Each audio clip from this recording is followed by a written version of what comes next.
Hello, everyone. Welcome to the first Friday Night Fumbbl. I'm not entirely certain how this is going to go from today to the future. We might make some changes. We might do some things.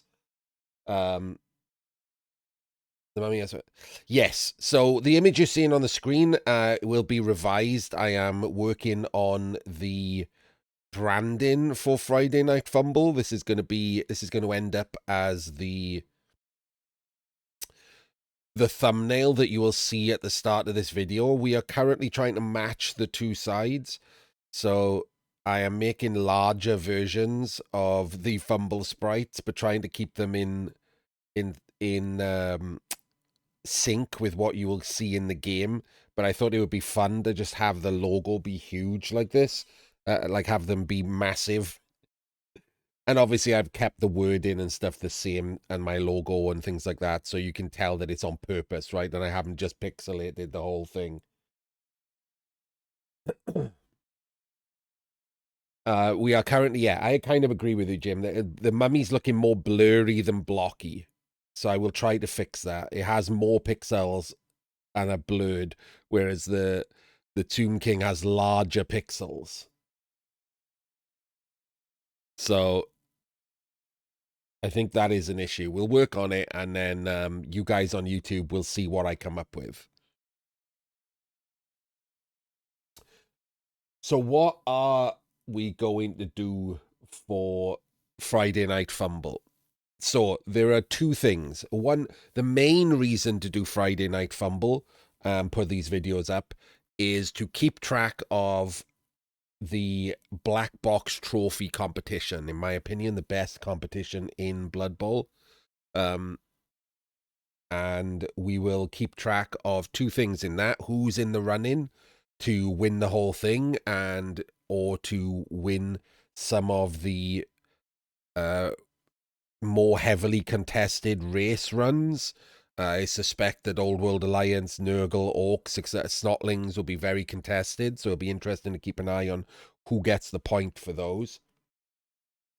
We're going to have a look at some of the games, both between the top players, if some top players play each other, which will include me, so you'll get to see me play some of these games. And we'll see some, more interesting highlights of the week. This week has only been 2 days. Next week will be a lot harder to come up with the games and things and keep this within a reasonable length of time, because a full week of games will have been played. But this week, we've only got 3 days worth of games.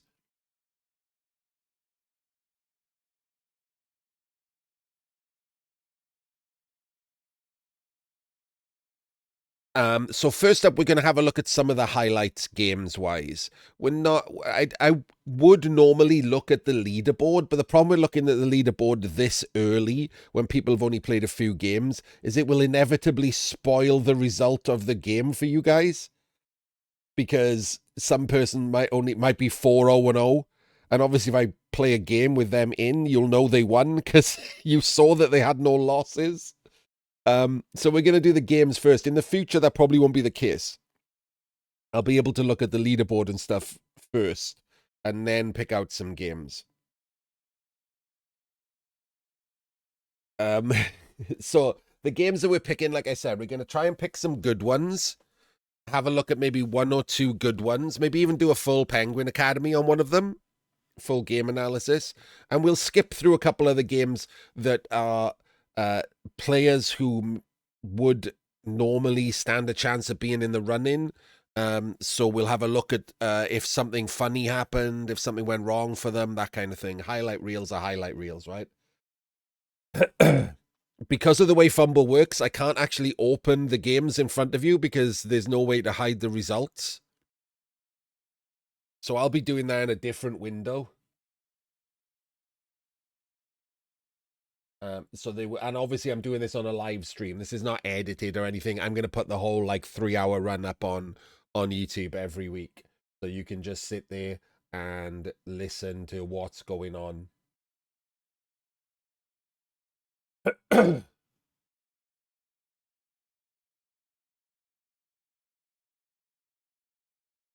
So I'm going to read off some names first. I guess I should read off some names of what's happening. A number of people, a pretty large number of decent coaches play in BBT, and hopefully I'll convince more to join in.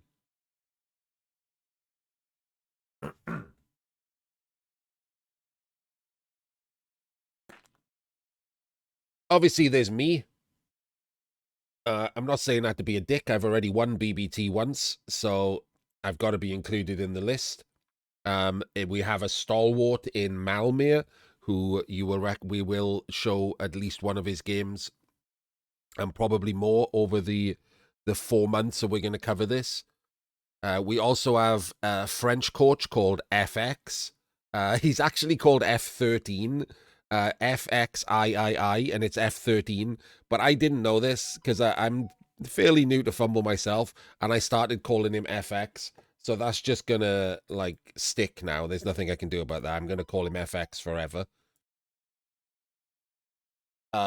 We have Elyod, who also does a run at least once or twice.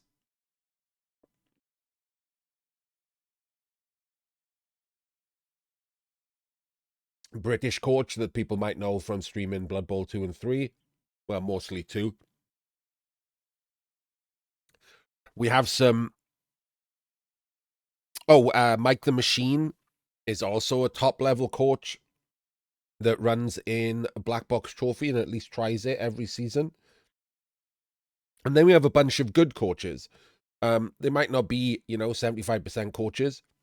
Oh, I should include Jim. Jim is also...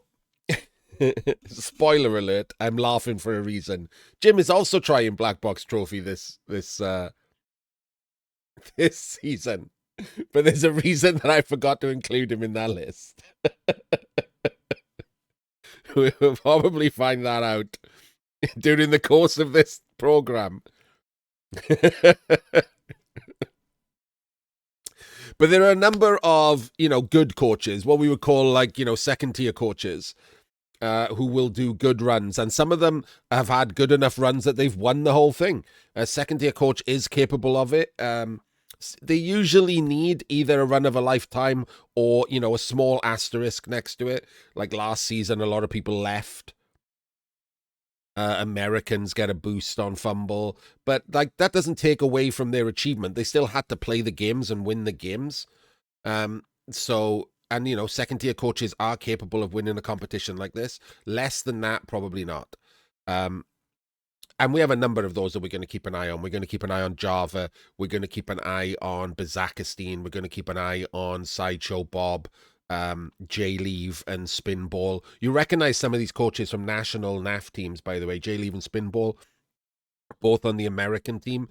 Panico Black and Triple Skull, also from the world of tabletop, have started this season with some squads. So there's a lot of names that you will recognize showing up from national teams. You also notice some streamers and some names from other places like Rebel and online. We got Henning and Arcani. We will see a lot of these people pop up. Oh, I forgot Nama. My bad. Nama, the top Finnish coach. Also one of the best players on Fumbbl.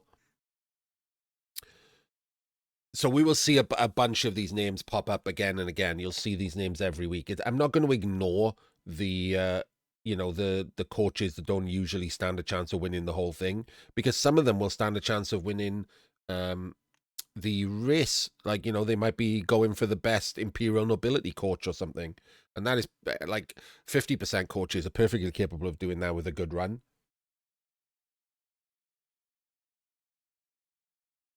We are also going to be keeping an eye on a Penguin Academy competition. I'll be keeping a nose out for how the PAs are doing. That is people from my community who've decided to tag their teams in some way to represent our community. Lots of like up and coming coaches there, learning coaches. And I've told them, go and sort of test your mettle in Blackbox Trophy. I think it's excellent to do that.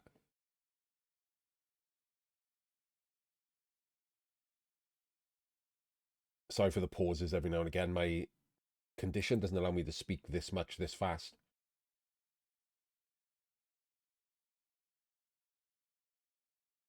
Oh, I know what I can do. I can show the rules of Fumbbl, right? We can show the rules of the Blackbox trophy on the screen. And we can talk about that. So this is season 17. It's just started. And these are the rules. If you've seen the Blackbox trophy video, you'll know what this means. I'm not going to go over it all again. You can go and watch that video.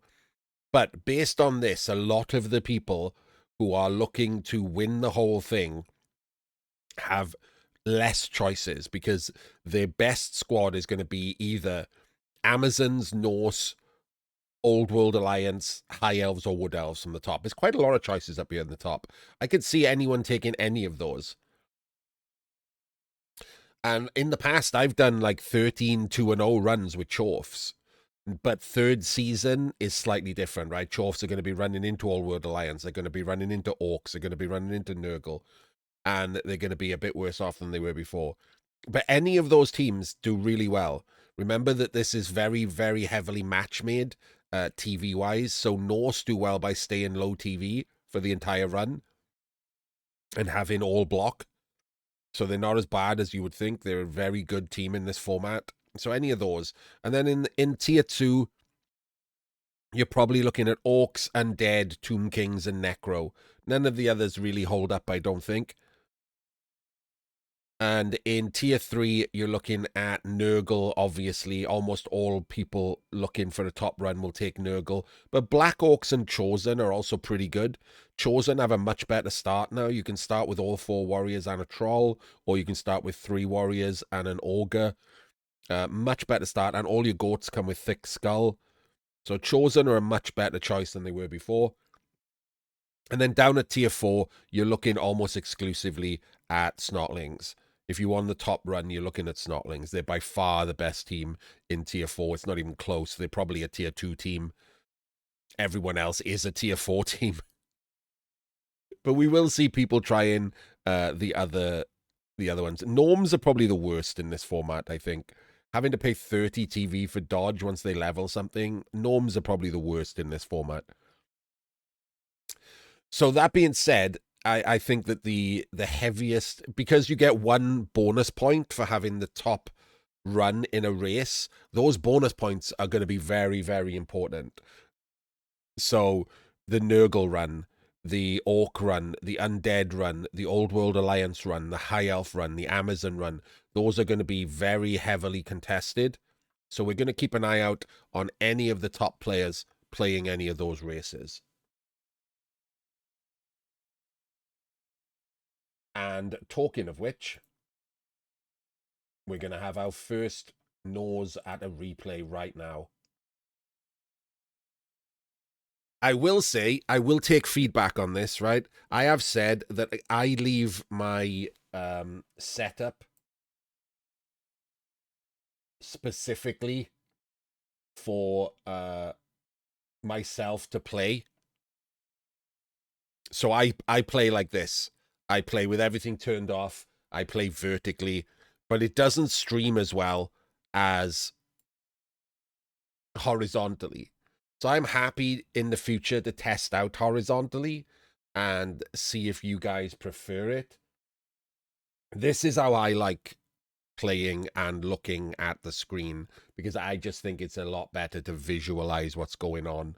No visual clutter on the pitch itself, so no graphics there. I think playing top to bottom just makes it easier, or rather bottom to top. And so this game, the reason we've got this is J-Leave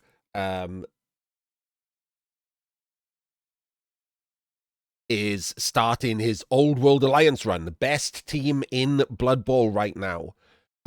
However, rookie start, you almost have to put a halfling in the team on the pitch. Probably the best rookie start is 11 players, a halfling in the team. So you do have vulnerabilities right at the start. You have to. A lot of these very good teams have vulnerabilities right at the start of the games. It is part of the skill set of playing progression Blood Bowl. You have to get through these early games and become the team that everyone thinks you are. Old World Alliance are not a team that puts a halfling on the pitch at all times.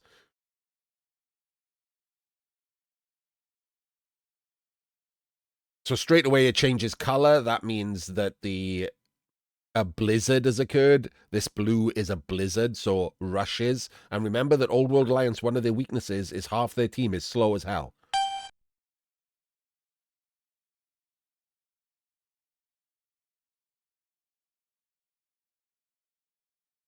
So Jay Leave's opponent is Astralonim. You can see his coach name come up here.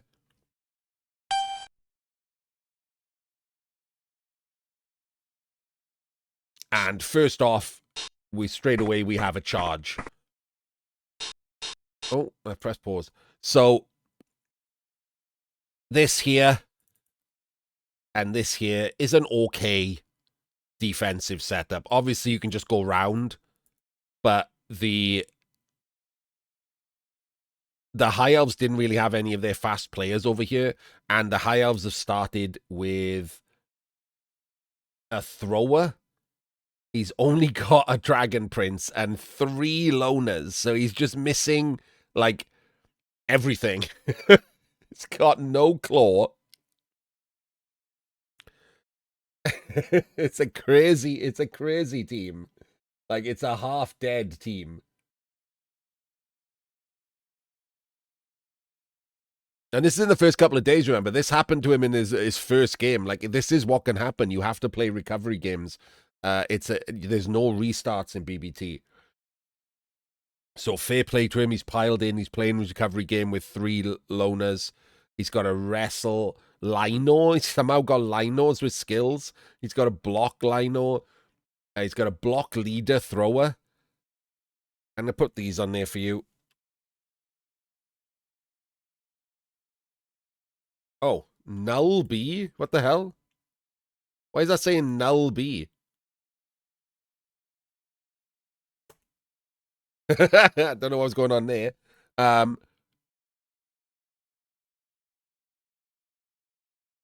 So he's immediately got a charge, but the ball is on the left, which is the side that's protected properly.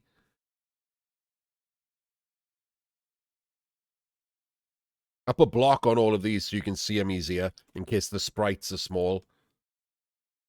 These are all the dwarves. There's the fling. The sure hands is the thrower. This is the catcher.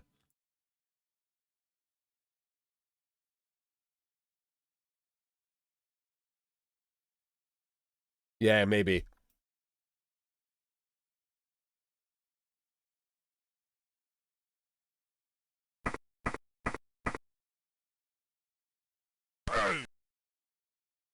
So his blitz leads to nothing, just pushes, and he just runs up the pitch.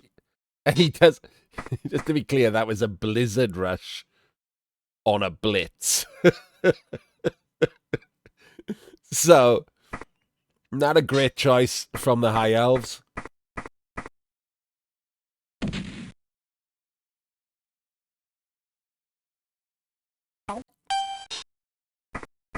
So if you're J-Leaf here, right, you're already thinking, awesome. My opponent's doing 3+ rushes with no rerolls on a blitz. He's got 3 loners, no claw on his entire team. This seems like, you know, glorious spin. Amazing spin for your first Old World Alliance game.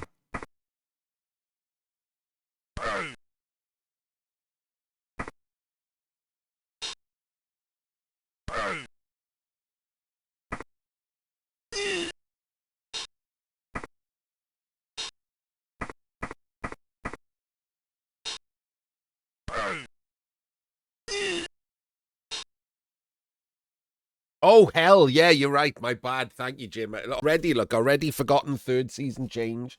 They did say in 3rd season that it is like a team turn, so you do have team rerolls.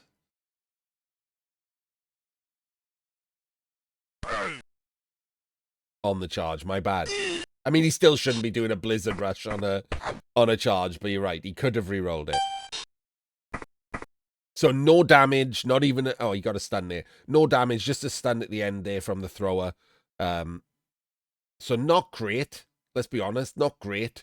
And also 1, 2, 3, 4, 5, 6, 7, 8, 9. Just a 2+, 3+ to 1 dice the ball.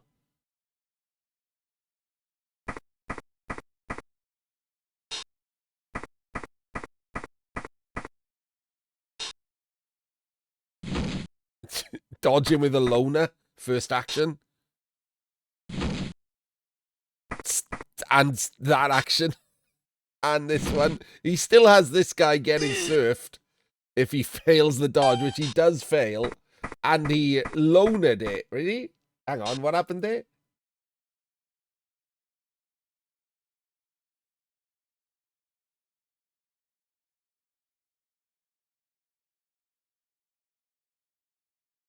Wait, there's a reroll in there somewhere. Did one of these other ones fail a dodge?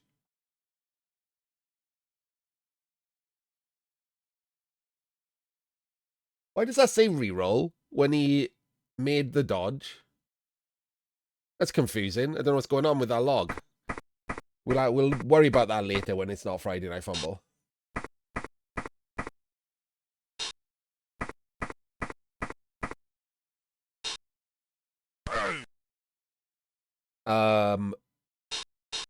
Okay.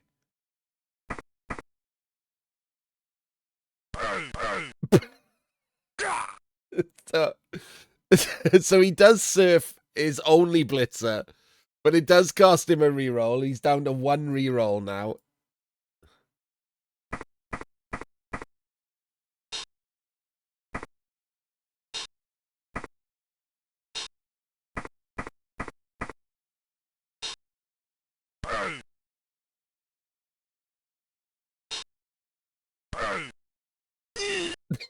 And then dumb skulls. He can't re-roll it because he's down to 1 re-roll. So not amazing.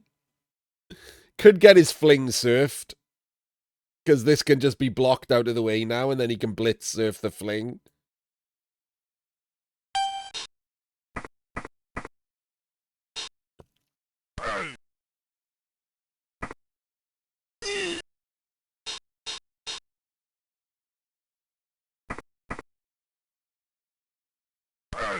Does get him.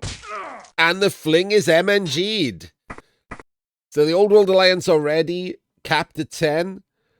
And no fling for next game. They should have enough money to replace the fling, but that's not great, is it, straight away? Having to replace a player that's not dead for the next game. At least he can do it. Only 30k. Loner blockless block, by the way. Rerolls the dodge. He's used 2 rerolls already. The high elf guy.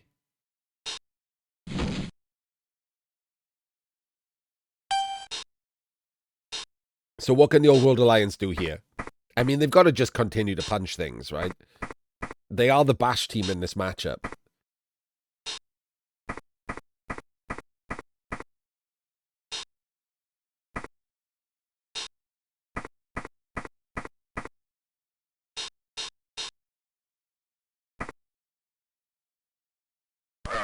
Well, that's not a successful punch-in. But the ball is safely in a cage.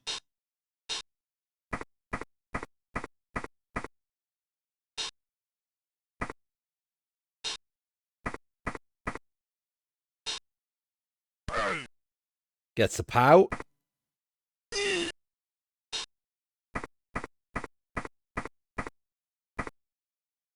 It's a blizzard rush.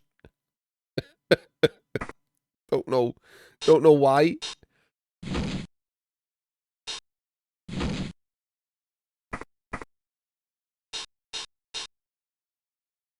This is a 1 dice blitz. I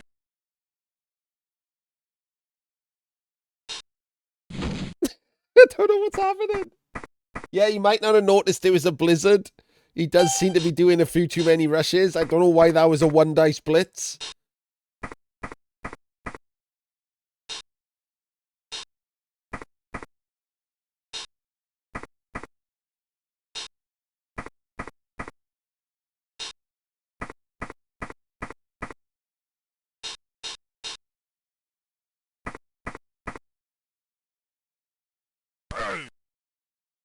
Gets the power with the Slayer. Interesting choice. Yeah, I guess he was thinking if it's pushes, he can push him into the tree.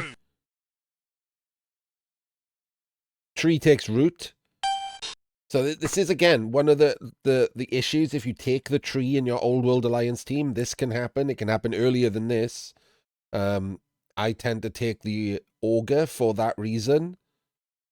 The tree is better at throwing the fling for the one turn, but I think the Ogre is better for stopping you needing to do a throw teammate.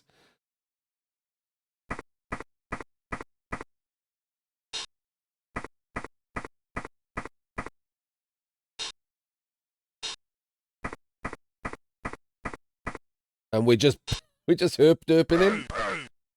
Another reroll. He's down to one reroll now himself. Oh, this is full herp-derpery.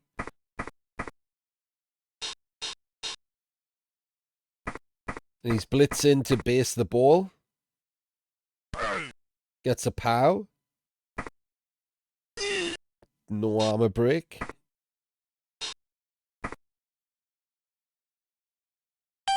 Herp-derping is just an old phrase that means basing everyone up.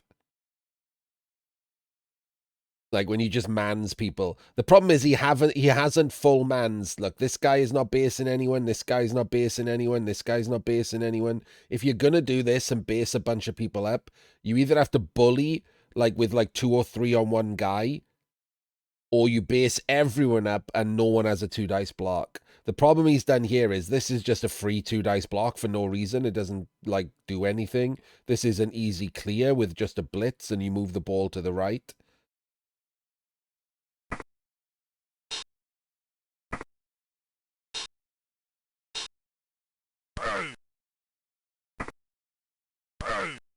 Gets his pow.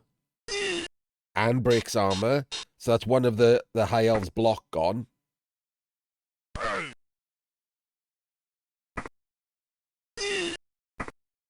No armor break there. And again, he put himself in a position to be blocked onto the tree. So in case of pushes, that was still bad.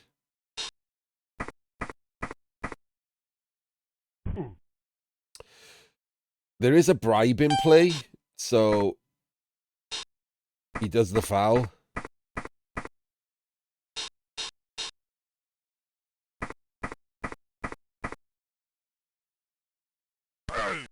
Gets the pow on the thrower.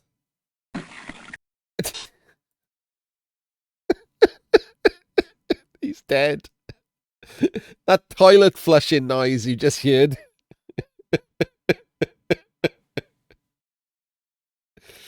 Is a very dead thrower.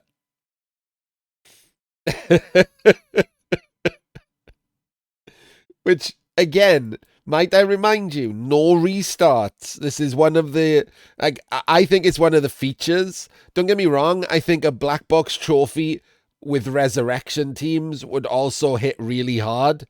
But it's a different skill set, right?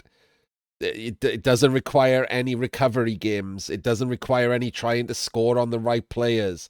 It doesn't require you changing the way you play to protect some players and therefore increase the risk of a draw or a loss, etc. It doesn't require like different starts. Rookie starts can be different depending on how risky you want them to be. So I don't think it's better or worse. I think it's just different, and I prefer the differences. I would absolutely play a black box trophy resurrection style, and this kind of bad luck, you know, like he's taking blocks, but it is bad luck to just get something killed randomly. Armor 8 is the same as all of the high elves, right? But it's a risk, isn't it? It happens. Kaz's happen. And now he has to play a recovery game. Like, regardless of whether he wins or loses this game, a recovery game because he's missing both his thrower and his fling next game. He can't buy them both back. He doesn't have that much money.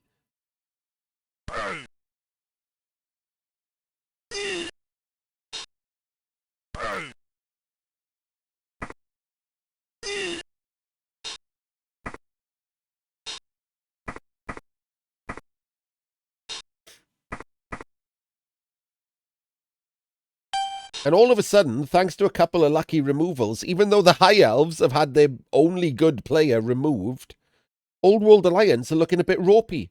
The tree has taken itself out of the drive. It's in a good place, but it can't do anything.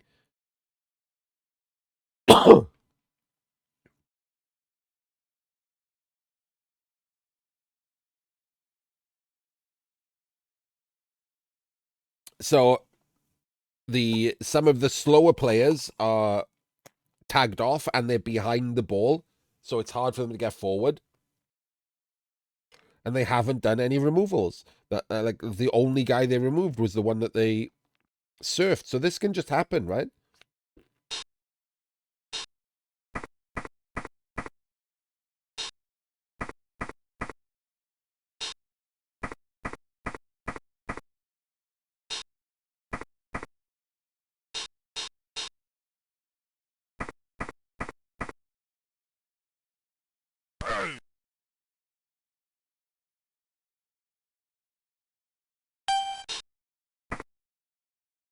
Turn 6 in a blizzard. The catcher is not in scoring range yet.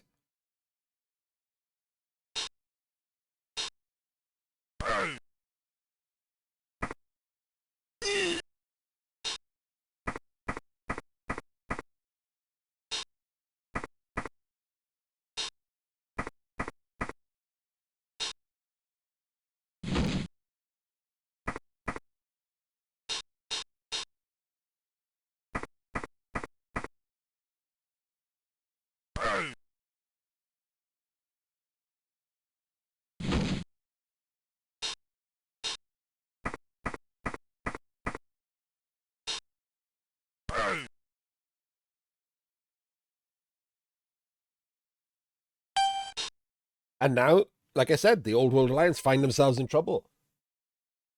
I mean, you could argue here that even though he's had bad luck, he hasn't done much to push himself forward. If you want to score here, you probably have to just expose some more risk. Maybe open up the route on the ball with some 1Ds or something from your opponent. Because just playing like this, exchanging blitzes, keeping the ball back there, your slow players are still slow. How are they going to defend the ball when it gets into range? You needed to push forward. Even if it required like a 1 dice blitz and basing up people down here to eat blocks, you needed to try and claim some space. He's in trouble now, in a lot of trouble. He's got to get into scoring range this turn and have the ball not exposed. Like, I don't even know how you do that.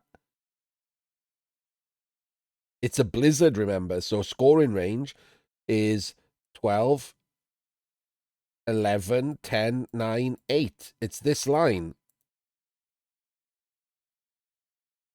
How are you going to get to that line and protect the ball? That seems impossible.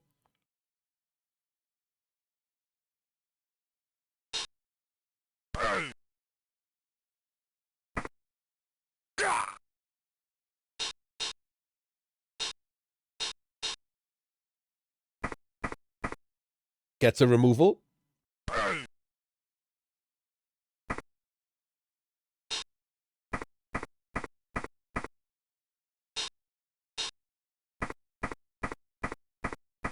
So he's in scoring range, but 2 rushes in a blizzard with 1 reroll.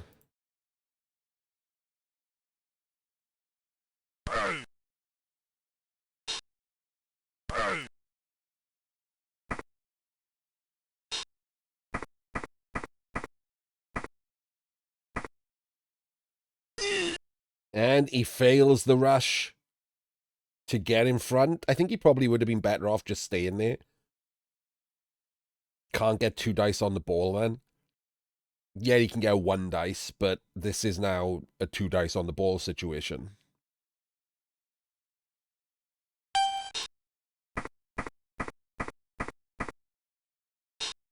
Sticks the scoring threat in.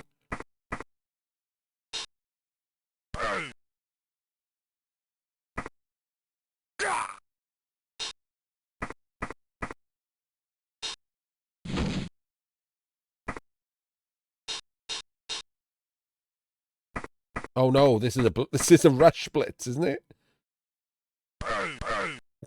Did a rush blitz. I mean, he didn't have to do a rush blitz. What he had to do was just use this guy and blitz from below, because even a push puts him out of range. Instead, he's done a rush blitz.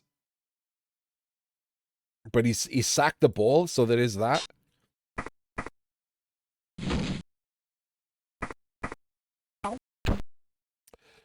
Failed to pick up, but his bounce caught it.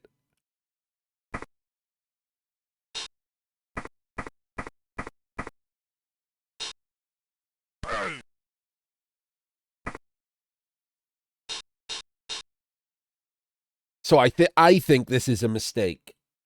I think sacking the ball is a mistake. I think he should have sacked the scoring threats. Sacking the ball does nothing. You don't have your own scoring threat. So I think this is just a straight-up error. It's utterly irrelevant to sack the ball here. If you sack the scoring threat, it doesn't matter that he's got a ball.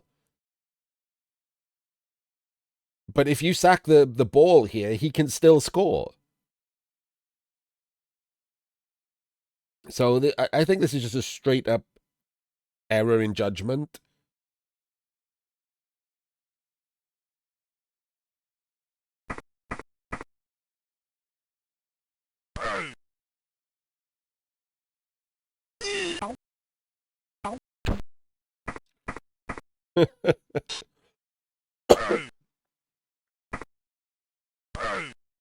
Sacked the ball twice and brought it closer to the thrower.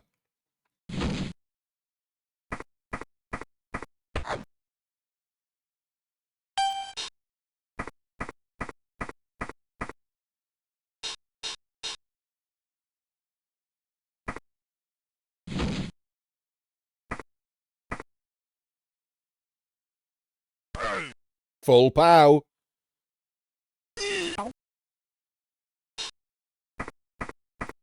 Pass action from the thrower, but he can't pick the ball up. Ooh. I mean, that was it, wasn't it? That made it worse. That made it more likely that the High Elves were going to score.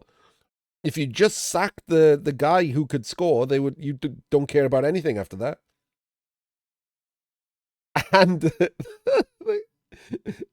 the Elves get both of their KOs back.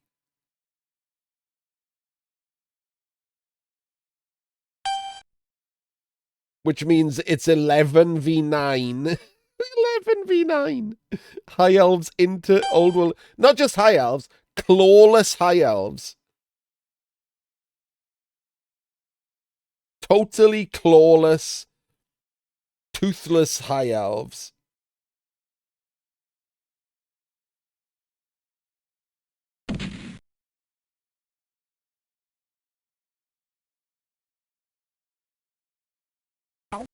Kicks it out. Because it's not their first game, Iron Wolf. So, Blackbox Trophy is match made on TV. So, it's not their first game. So, the High Elves obviously took a lot of damage in their last game and are playing with loners instead of their claws. But it is the Old World Alliance's first game. Yes, so they have 3 rostered rerolls. They took leader on their thrower, and they just got a reroll on the kickoff. So they currently have 5 rerolls. Which is pretty amazing.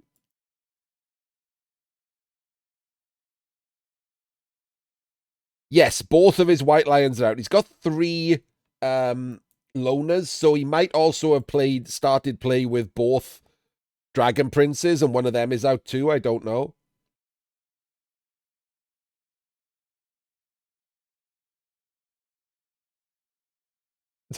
Yes, Bucky.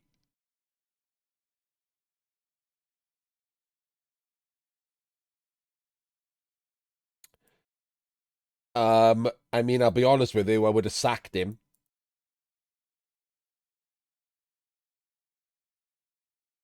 But if you've leveled him, then yeah, sure feet. You don't have to have him. No. So that's a misread of the skill. So insignificant only applies on drafts. So when you first make the team and then when you redraft. It's not a permanent situation. You can fire the non-low-cost lineman as much as you want.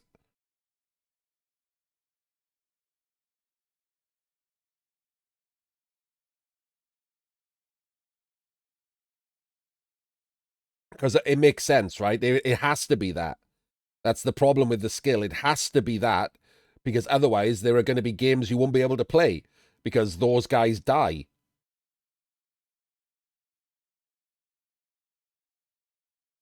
Yeah, it's fine to keep him for that. Thank you, Iron Wolf. Yeah, that's Fumbbl Hopper.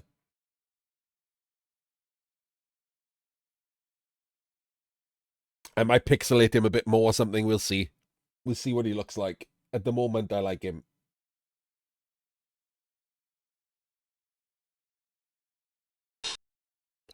Yes, he's looking. But yeah, I needed him to be recognizable as. I feel like if I made him more like NES or Game Boy, you wouldn't be able to tell what the logo is on his hat. You know, it'd be harder to see that it's him.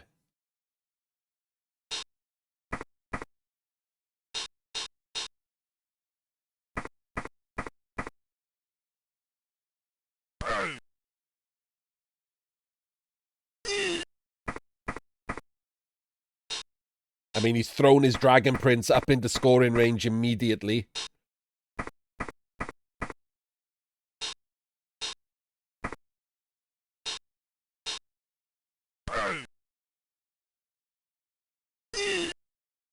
Gets an armor break on a dwarf. And for some reason puts these over here and the ball over here.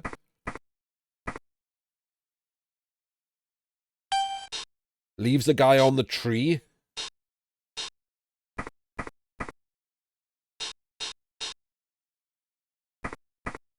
So this is interesting, isn't it?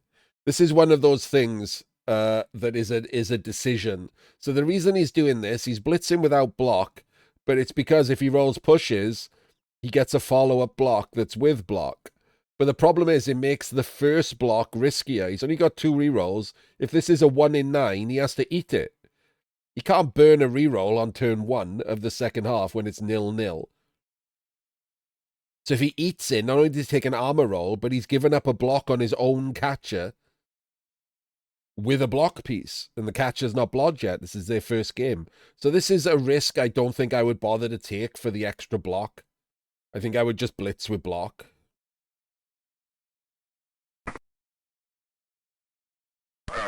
Like, you are maximizing your chances of knocking the... Oh, and then straight away, he hasn't even taken this block because he hasn't put the assist in.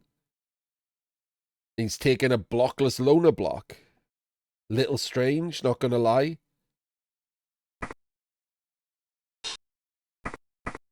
Is he even going to take... Oh, well then, I mean, this makes it, like, a lot worse, doesn't it?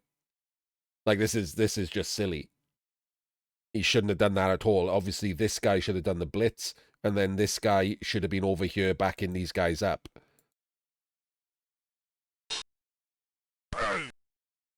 Oh, yeah, I keep saying that. My bad. It's just not...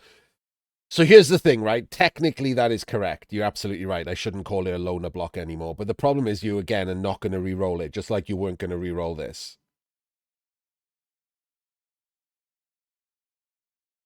Like, you can't afford to use a re-roll on a block on turn 1 of a drive where you didn't score on your own drive.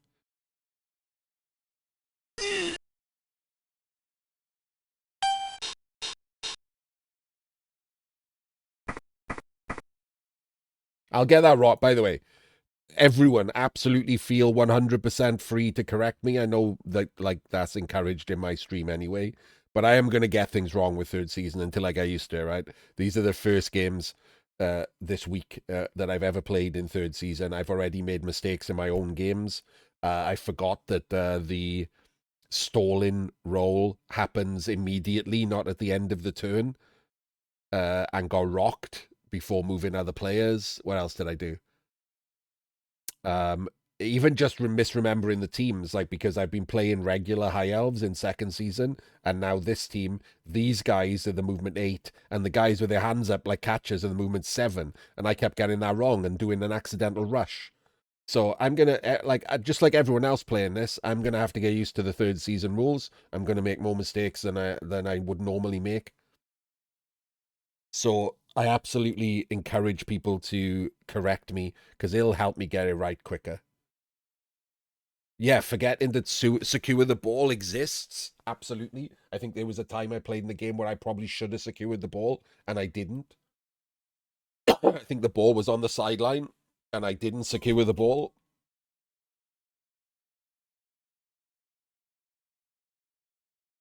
Give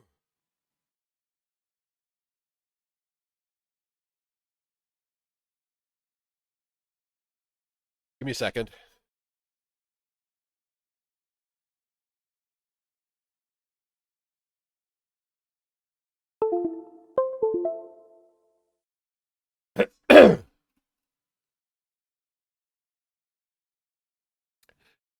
No, I'm Wolf. So I think, but I'm not even sure about this because it never came up. I think that what used to happen in stalling was that the stall roll would happen at the end of the turn. I think when it used to be a prey to Nuffle, but I'm not even certain about that. But in my brain, that's what I had it down as. The stall roll would happen at the end of the turn. And so I moved the ball, knowing that I was going to get hit with a stall roll, and then I went to move the screen. Because none of them were rolling dice. I didn't like in my head, it didn't matter which order I moved people. But obviously, because I knew I was going to eat a stall roll, I should have moved the screen first and then run the ball behind it. And then if I do get hit with the rock, the ball is behind the screen. But I moved the ball first, and as soon as I went to move the screen, the rock happened. Because it happens immediately you end your activation with that player. And I just screwed that up. It was a simple screw up. The best part about it was, while I was like confused, I'm like, wait, what's happening? Why can't I move my players? Because the animation for the rock started at the other end zone, and it was just slowly moving up the pitch to hit me. It then finally hit me, and I'm like, oh my god, I'm an idiot. And because it was on a Dragon Prince, I had a steady footing roll, and I rolled a 6. So I steady footed my own rock. Yeah, rock comes from the crowd and hits your player. Well done. Little grey rock just comes from the sideline across the pitch and just hits your guy. I don't know if I'll be playing Yappa, but I might do one of my own games. I've got a list of games to look at here.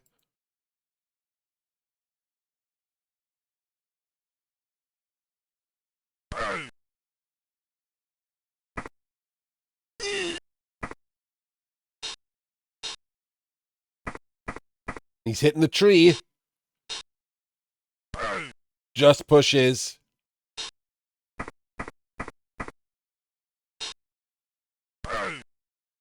Just pushes. Gets the tree. He moves the ball in as a blockless assist. Crazy. Gets the pow.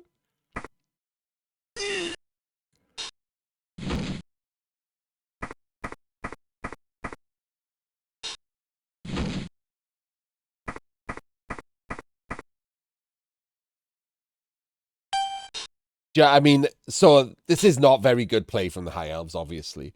It's not the worst I've seen, but it's not very good. It's way too risky.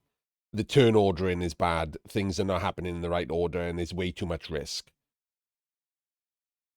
And so despite it not being, like, horrendous, it's not good. Whereas Jay Leave is a national level player, right, on tabletop. Puts him in, like, second tier.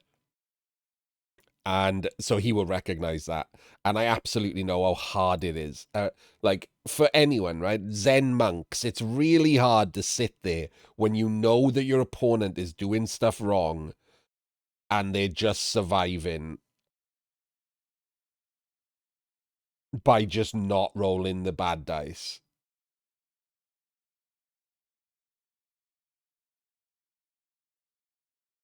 The tree doesn't stand, frees up all of the elves.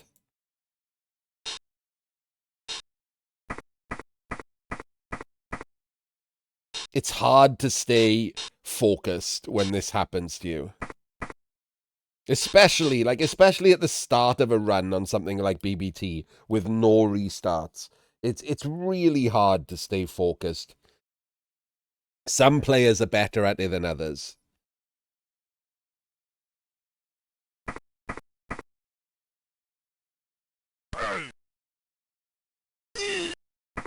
No armor break.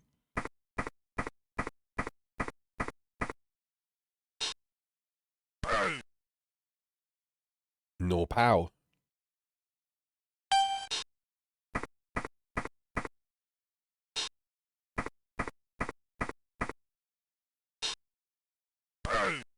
No pow. No pow.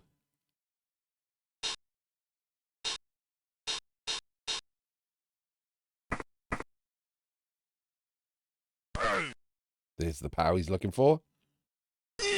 Nothing.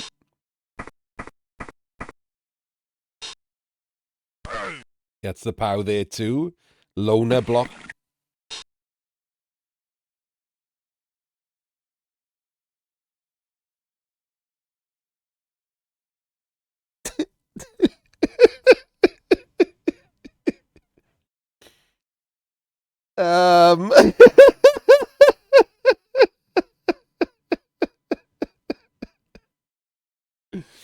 It's awful, isn't it?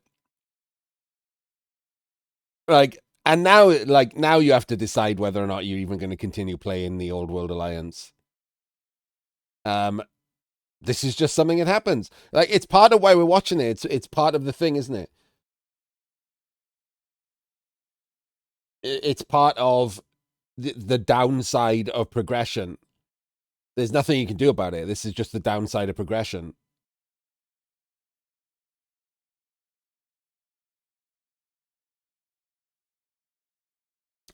Could he still play? Yeah, of course. Missing the Slayer and his thrower and his fling is a problem. But what in the hell is happening?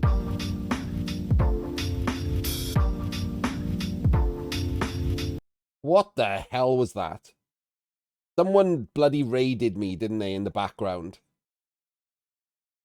Someone raided me in the background. That's what happened there.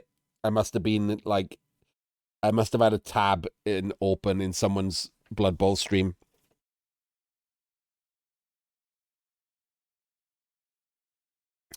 So yeah, you can carry on after this. Just to be clear, you can carry on.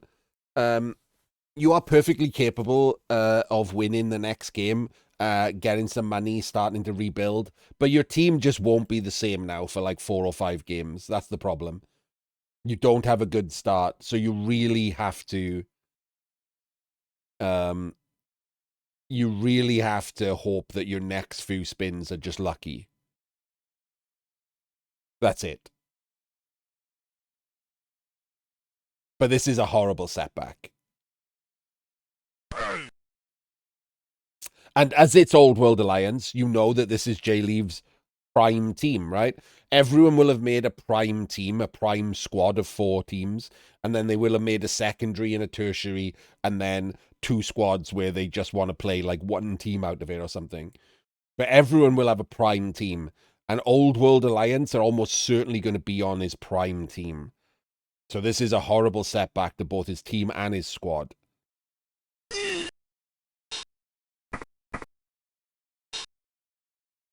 He's just stood the ball next to the blitzer.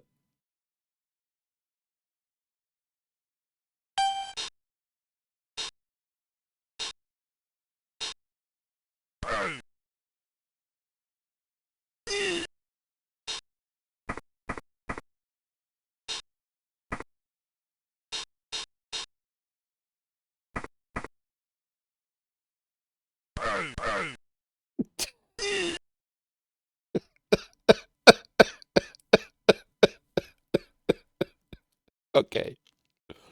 Oh, man. Like, at this point, if Jay Leave had hair, he'd be pulling it out. Just gets gifted 1D on the ball, and it's skull into skull. Absolutely brutal result.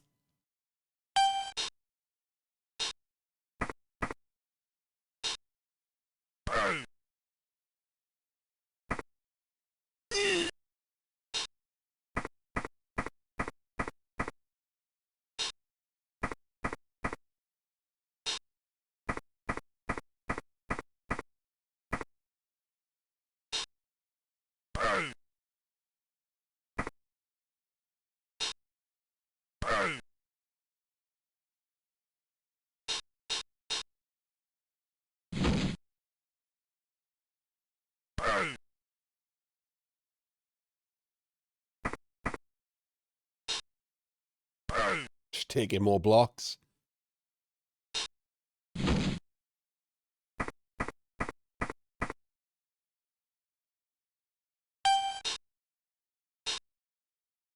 High Elves now in scoring range.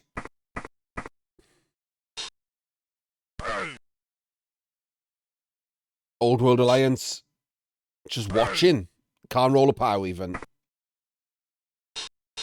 Just one of those games.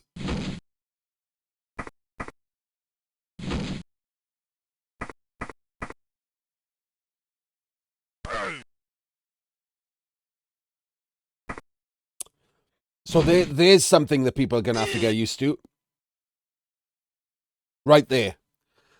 That the Old World Alliance catcher, even though it's the same sprite, is no longer really a catcher, right? It's a strength 3 player.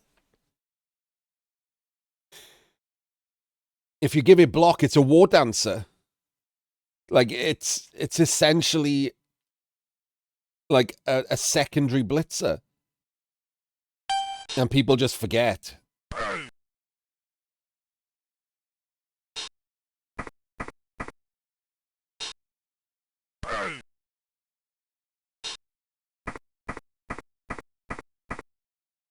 I mean, we absolutely shouldn't be power leveling the thrower, by the way, the high elf player. Like, it's crazy to keep piling touchdowns on the thrower. He's already got block leader. Now he's got 10 extra SPP. It's a crazy... Like, obviously we should have tried to score on the Dragon Prince.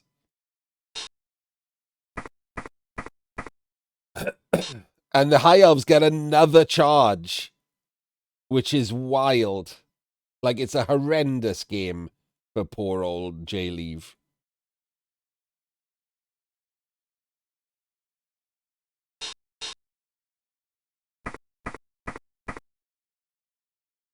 Yes, he can score on the White Lions that he doesn't have.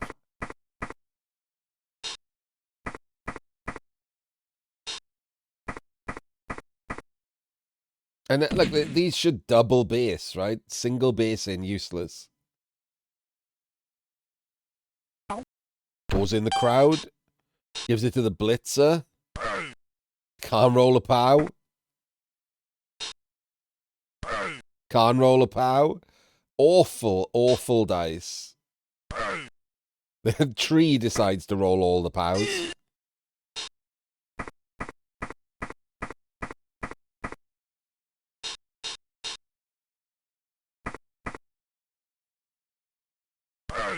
Can't roll a POW.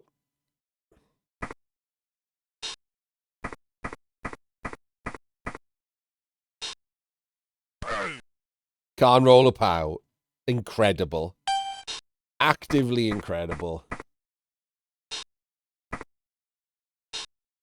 Yes, the massive improvement to catchers. Like, and it is a massive improvement, isn't it? Strength 2 to strength 3 for no TV is an insane improvement.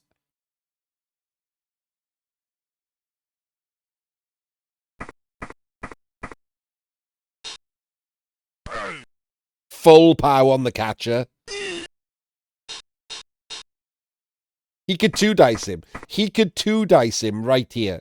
There's no reason at all to one dice this ball. He can put an assist in this square and just blitz like so.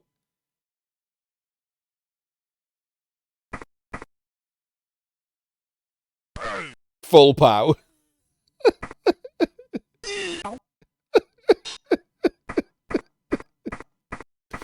And he's doing a rush. If you just did the block first, you could have walked past him and not had to do a blizzard rush.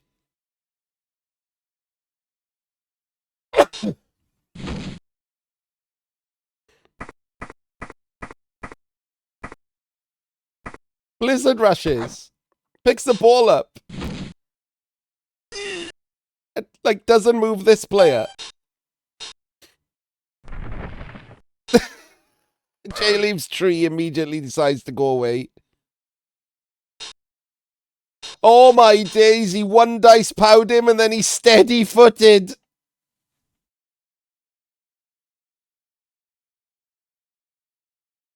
He's steady footed.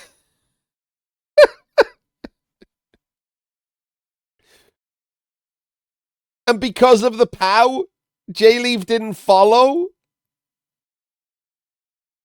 So there's not an assist for the blitzer now, because he powed him.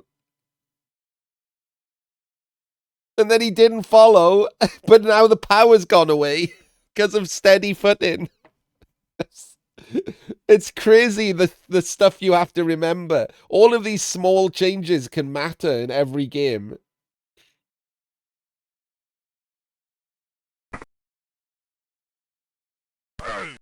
One in nines on the ball. Six dice. 6 dice, and all he does is push him closer to the end zone. Yeah, Jim, absolutely. It's hard, isn't it? Because it's a gamble regularly. Like, if he moves there, he's not tagging him anymore. But if he rolls a steady foot in, he's not an assist anymore. Like, it's a gamble, the whole thing.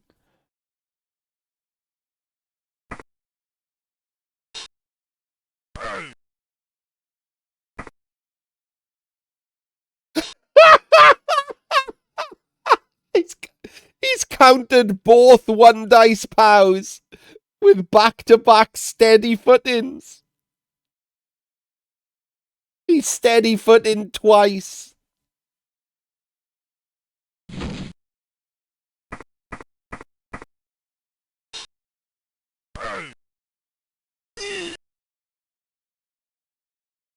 Rolling sixes, top strats, absolutely.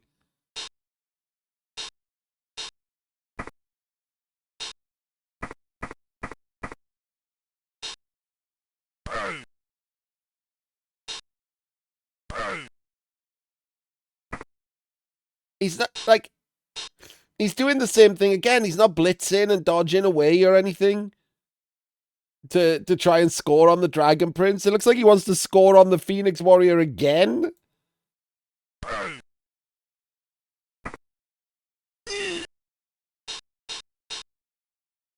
Blockless loner blitz.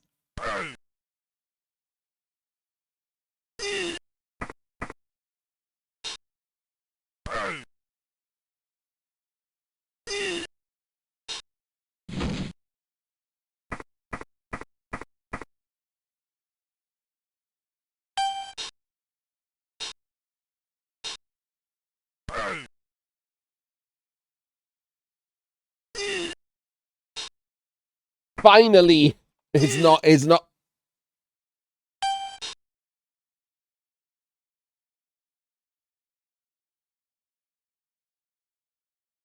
He was trying to put a scoring threat in.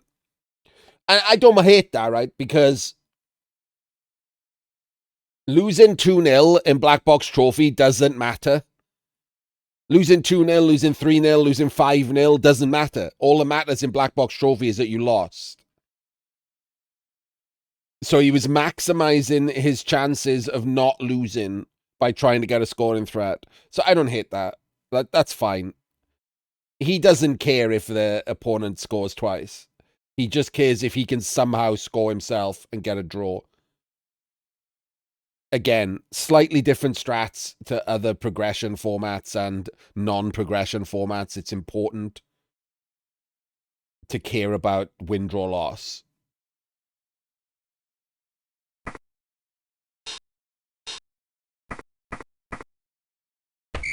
But there we go. It's 2-0.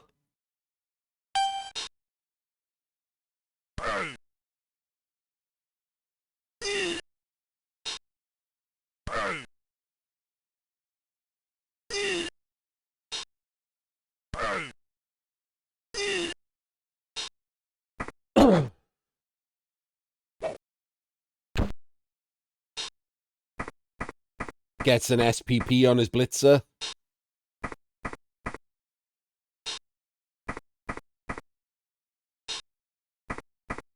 Cheeky turn 16 foul on a loner for shits and giggles. And that's the end of that. An absolutely brutal loss for J-Leave. A loss is bad enough, but a loss where you have a bad next game can be a killer, can be a run killer. Weirdly, because of the players that he lost, he's not even losing as much TV as you would normally, because the replacement loaner for his fling is actually 20 TV more expensive, which counters some of the TV lost here. So his TV for the next game is 930. So he's probably going to either play another broken team or a stunty team. So that's part of the thing, isn't it? He can, with his team as it is, with the dwarf blitzer and the human blitzer. The human blitzer got the MVP, by the way. He can beat a stunty team. Yeah, okay, he's just got a bunch of regular dwarves and humans or whatever. But he could absolutely beat the stunty team and, you know, have a recovery game. He's got 70k in the bank from that first game. So his second game, if he gets a win, he can buy back his Slayer or his Thrower. He could even buy back a Thrower and a Fling. Get a skill on one of his players. And be back on track. One loss doesn't kill it. Well, talking about that, Iron Wolf, let's have a look at our next game.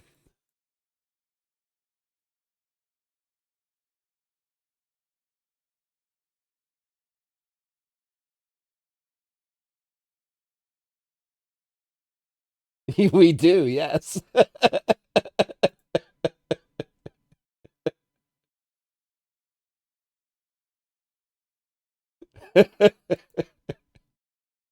Sorry, Timothy, you made the news.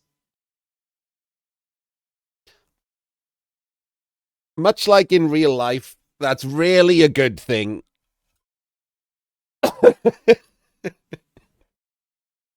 Not a lot of people tell their friends they're going to be on the news.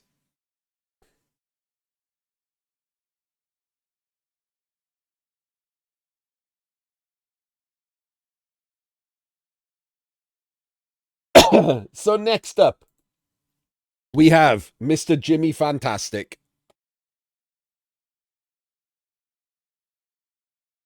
This is not his primary squad, I don't think. I think this was his secondary squad. I think his primary squad had Old World Alliance instead of High Elves. So he's playing his secondary squad. However, the High Elf start is not great. And me and Jim have taken a different approach to this. Jim has taken all 4 blitzers and 2 rerolls, whereas I have only taken both claws and 1 dragon prince, so I can have a 3rd reroll. I've essentially reused the old high elf start of 2 and 1, so I can get 3 rerolls with no dodge. I prefer the 3rd reroll. I think it's safer as the start. Can you get away with 2 rerolls? Absolutely, yeah, of course you can.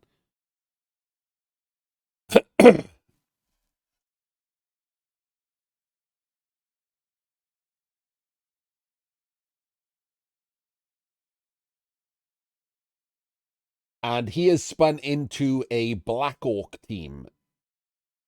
And weirdly, it's another blizzard. Blizzards all round.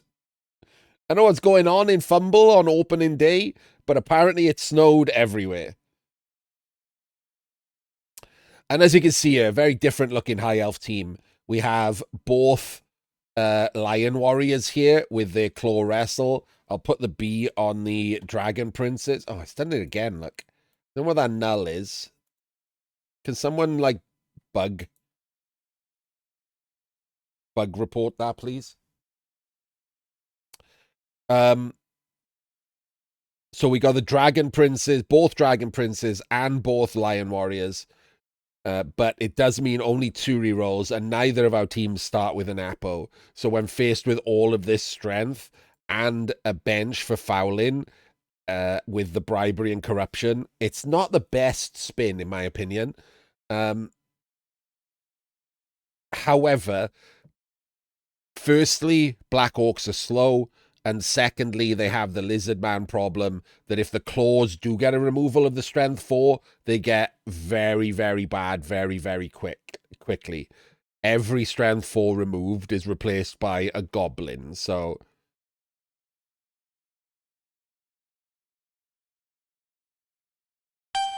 So, no real care about the fact that a charge exists. So you, like, if you, so I've had to reassess. I've said for a long time, before I started watching tabletop games, before I started watching international level tabletop games, I said for a long time, if my opponent sets up and they set up badly like this, I already know they're terrible. That's not true, it turns out. Like, I don't think like the international level players I've seen set up incredibly badly are terrible. I don't think they're as good as they think they are because they set up terribly. But this apparently is just a blind spot for people. Setups are a blind spot. So there's no need to pack the line like this, Iron Wolf. Like, one of the things that could go wrong for you here is a charge, right? So he should be over here, and then a goblin can be there, and then the one of the Black Orcs can be where this one is. Well, actually the troll doesn't have to do the goblin. A goblin can be just here, so that's the chevron here, and then you do the same on the other side. He moves to there. This goblin goes to there. And then one of these 2 goblins stands there. And if you really want to be super safe, you can swap the outside of the goblin being on the LOS and the Black Orc being on the outsides. Because then you can't even run around the outside. But with a blizzard, I'd be fine with the goblins covering the outside.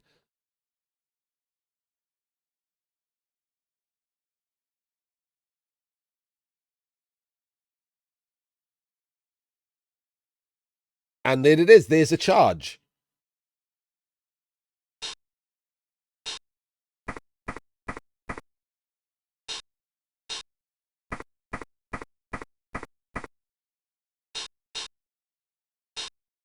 I was going to say, did you see that then? Old Jim? Did you see Jim correct himself? Started the blitz, then realized, of course, that that's terrible to roll with only 2 rerolls, to roll dice before moving the free players.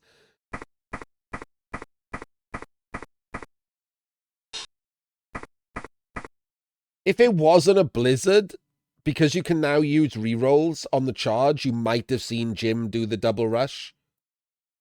But it is a blizzard, so you're not going to see that happen.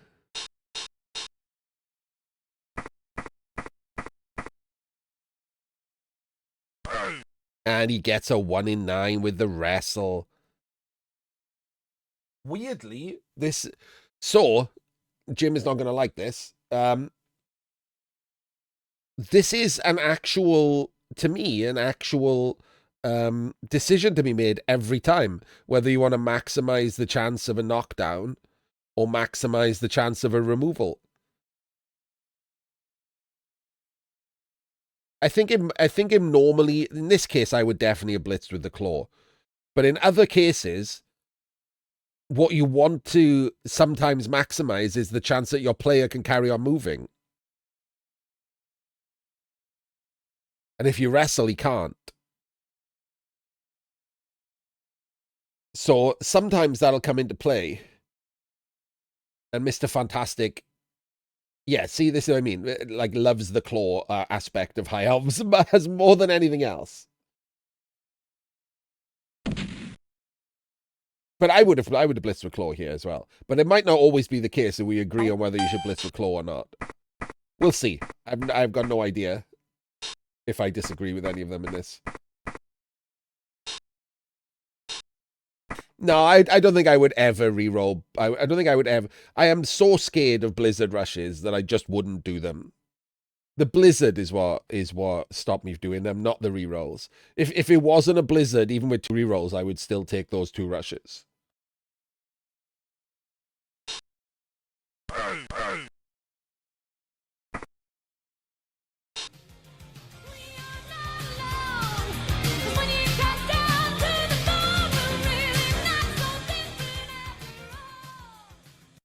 Thank you for the follow.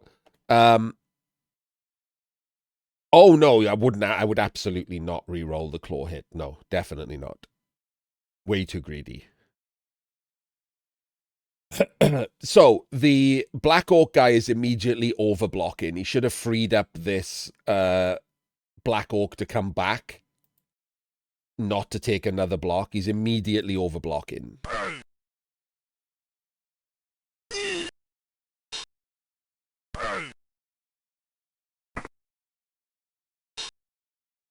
And I mean, that is atrocious, isn't it? Followed to turn this blockless block.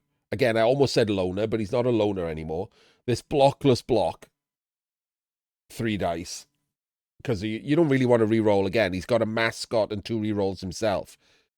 It could have been a 3 dice instead of a 2 dice. Why leave that as a 2 dice? Just to follow here? It's crazy. So that should have been a 3 dice.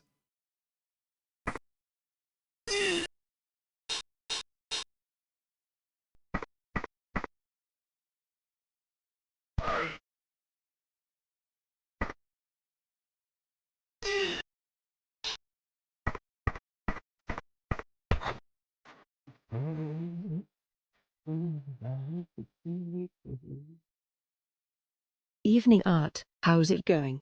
Thank you very much, JB. I appreciate it. Welcome to Friday Night Fumbbl. So he does get the POW there. Like, because of the blizzard, he had to blitz him from that awkward direction, and the POW is very annoying because obviously there was a pickup still in play. We do still have these players able to reach back here. So a POW is annoying, and an armor break is way worse. Weirdly, the steady footing rolled a 3, and then the armors were both 6s. And we just go straight in with the world's worst foul. No assist foul for absolutely no reason.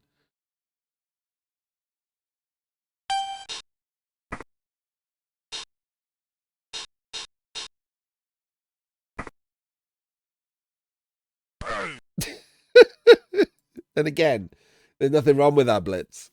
It's just hilarious to 1 in 9 twice. The rule of blitzing wrestlers getting 1 in 9s seems to also work the other way around. If you now blitz with wrestle, you just get the 1 in 9s.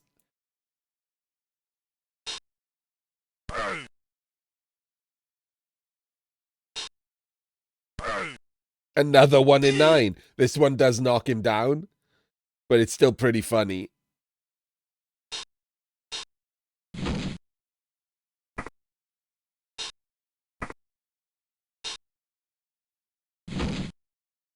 I think this guy here, I would have done the 2+ through and just stuck him in the middle here to be an annoyance. And you haven't moved this guy yet, which is lazy. Could have gone there and then stuck this guy through here and created like a screen to just be an annoyance in the middle. I would have been a little more aggressive here with my opponent being bad.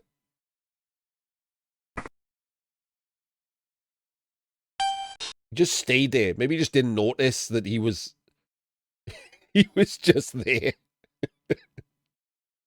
I mean, it does happen. It happens more now. I got sacked in one of my games. Again, I'm going to talk about this a lot, so it helps people to keep an eye on it themselves. I got sacked in one of my games because I thought my opponent was down because he was covered by an eye gouge symbol. And he was just standing and eye gouged. Like, there's just more clutter now with the new rules.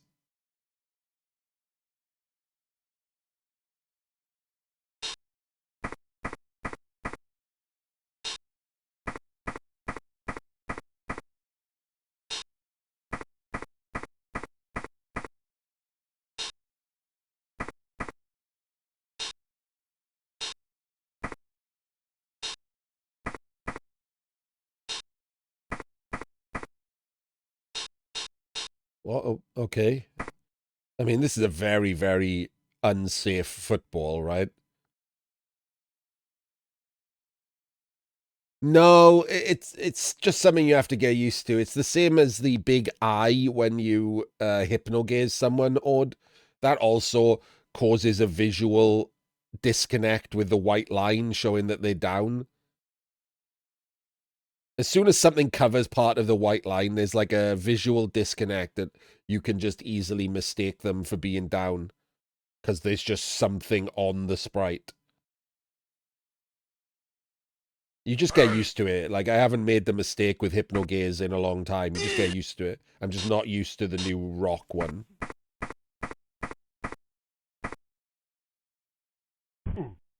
I mean, that's an absolutely crazy thing to do, isn't it? Absolutely crazy. A blizzard rush to foul a lino is wild. Second foul, no catch. No bribes in play.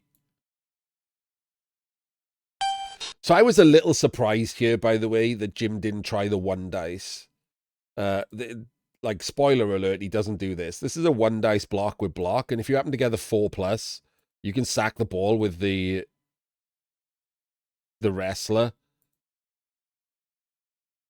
I was a little surprised to not see that, like, be an attempt, because the problem is this guy's not 3, 4, 5, 6, 7, 8. He has to do a blizzard rush. So that's a 2+, 2+, 3+. Whereas this is just a 2+, and if you get the 4, then you can sack the ball. This is this is the problem, Jim. You got used to playing the NAF version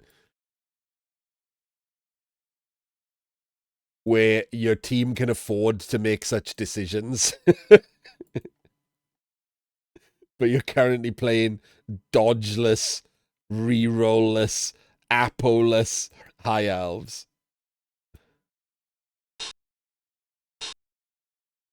By the way, there was also a different possibility that you didn't seem to mention. I did see Nayaga like try to cheat and tell you about it. This guy could have gone here, and this is a 2 dice block that chained his body.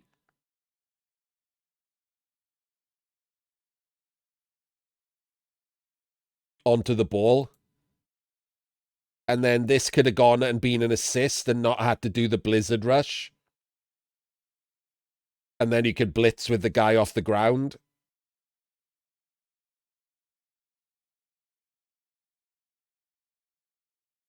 Because you can't tag him or him, really.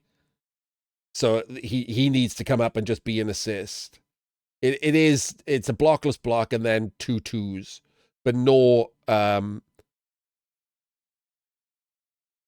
blizzard rushes, no 3s.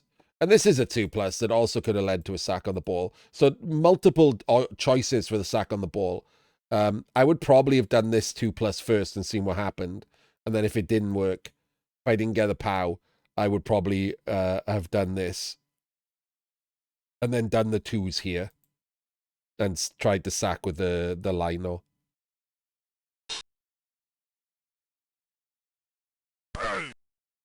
If we assume this is in the correct order, that would have been a push.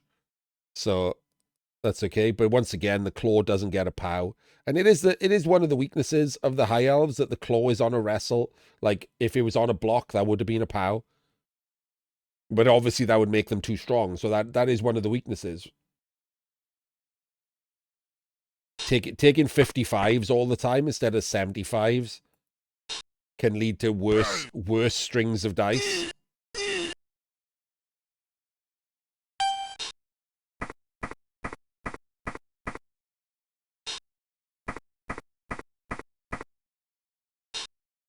Top rolling so far.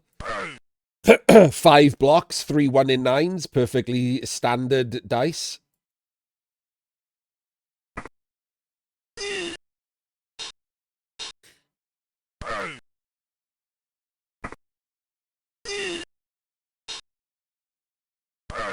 I mean, again,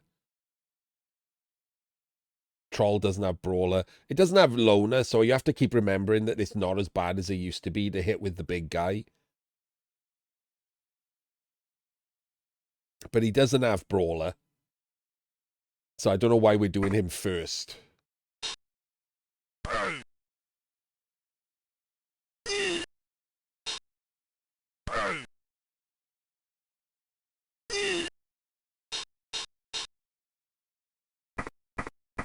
And eating the 1-in-9, I mean, it is turn 2, and we've only got 2 rerolls. The problem with eating the 1-in-9 is this turn is what comes based on it, right? That's a shit ton of blocks we're eating.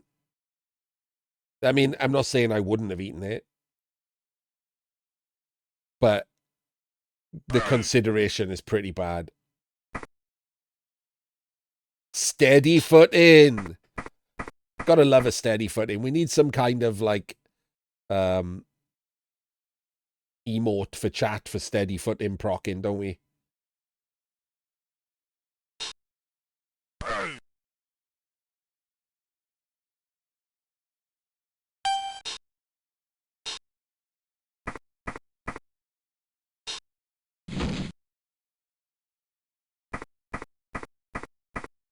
Yeah, that's what it is. No dodge on the entire team. So you just keep going until you roll a 1, and it could have been the first roll. So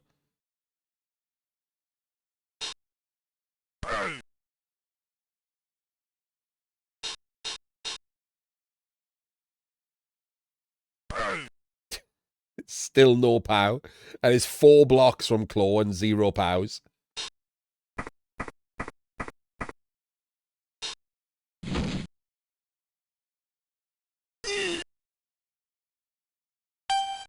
And immediately failed the first dodge.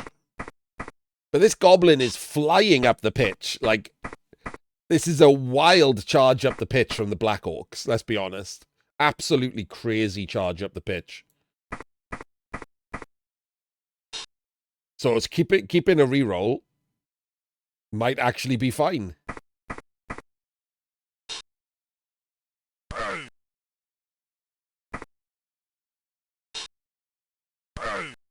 We might get a short drive. This is season 3, yes, Kent.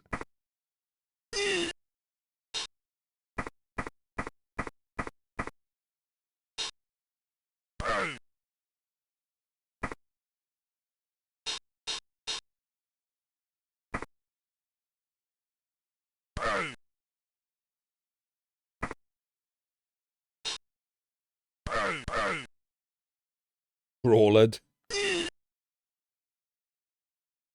1, 2, 3, 4, 5, 6, 7, 8, 9, 10. And again, the blizzard is a problem, isn't it?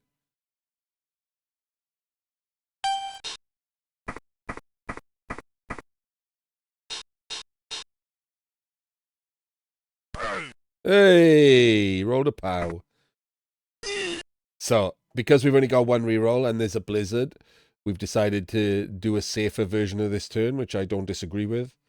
Because it's turn 4, right? So forcing the score is almost as good as sacking the ball in this case. It is in Chunt's column, so it was a possibility of thinking about the sack. That's a mascot, Tempest. He's got 2 actual rerolls and 1 mascot.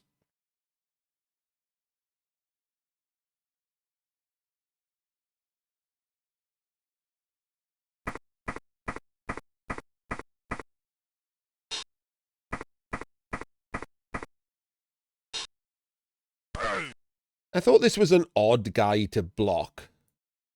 I'll be honest with you. I'd have blocked this one.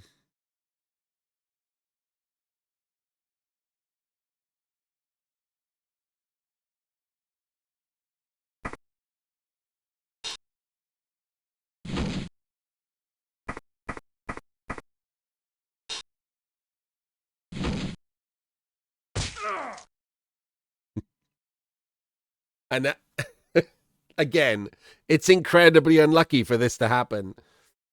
I get it, yeah.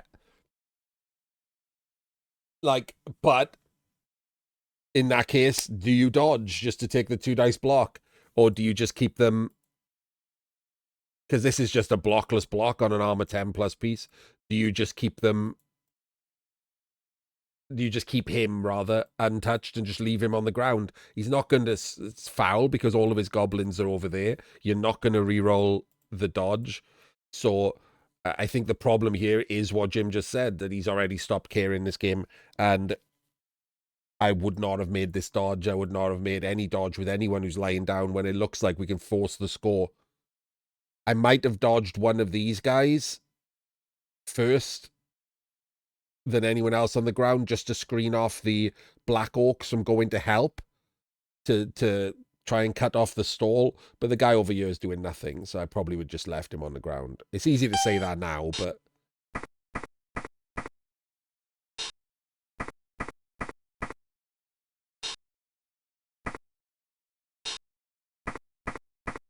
And I mean, look at the way that he's putting these, right? This very much looks like he's going to score. Like, there's no real way to protect the ball unless he just literally brings it back.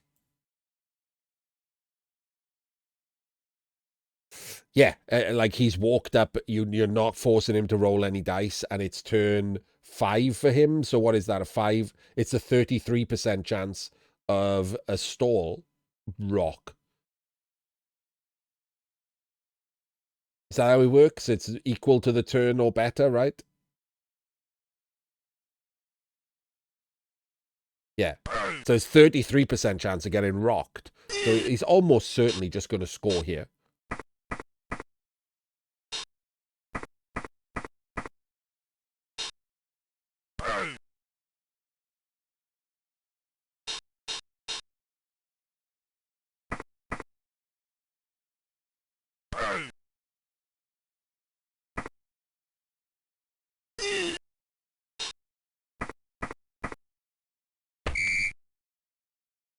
So he does give Jim a...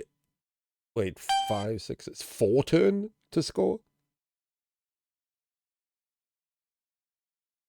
Smart troll, yeah, he can take a 3 dice now.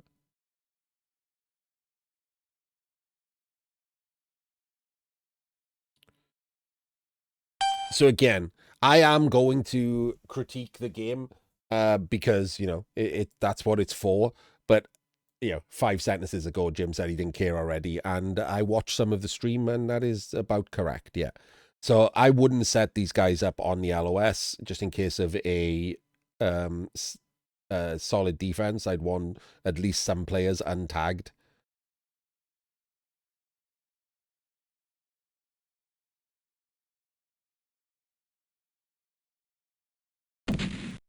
I do like that we moved the player that was useless over to catch the ball and left him there as well. Most people would have just clicked the guy who was already back for the ball.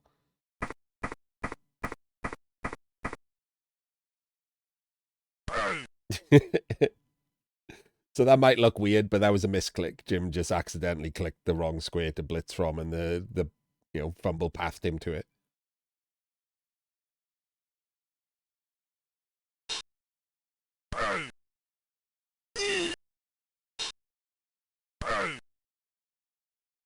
So I will say I don't like what just happened. The claw again hasn't rolled a single POW, but taking these extra blocks, the problem is they're not claw blocks. They're very unlikely to do any damage, and it's going to leave you in a horrendously flat shape when faced against like this level of strength.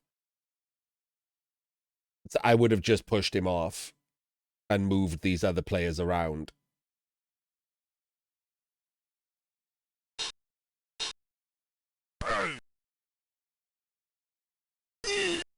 Now he shouldn't be there. He should move already. You don't want him in a flat shape. And there we go. There's the problem, isn't it? He was not tagged. He didn't need to be there in case anyone blitzes and bases the ball. And he absolutely doesn't need to be there. He could have moved as well. No, at the moment, the claws have failed every single block. 5 out of 5, I think.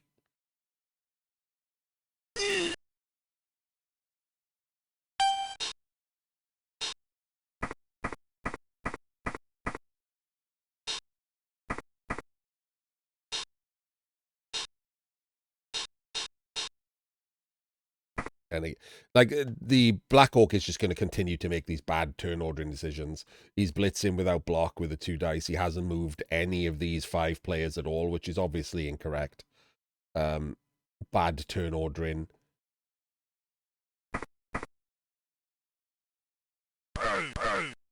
And 1 in 9. Did the mascot work? No. So the mascot didn't work. So the mascot's gone, and he set it to use a real reroll. Which I wouldn't have done. Obviously, if I'd have moved all of these players first, I'd have just eaten the 1 in 9. Or you can, I believe you can test the mascot and just not have it use a real reroll. But I haven't actually used a mascot yet, so I'm not certain how that works. But I think you can just say, if the mascot works, use it. If not, eat the 1 in 9. I think you can do that.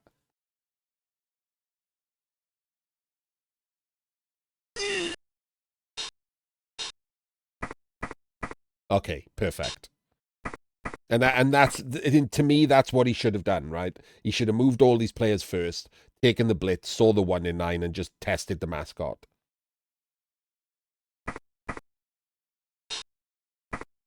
Safe moves last, yeah. Blizzard Rush. Burns his last reroll on this Blizzard Rush to base the ball. So he's got, against elves, so he's got no rerolls.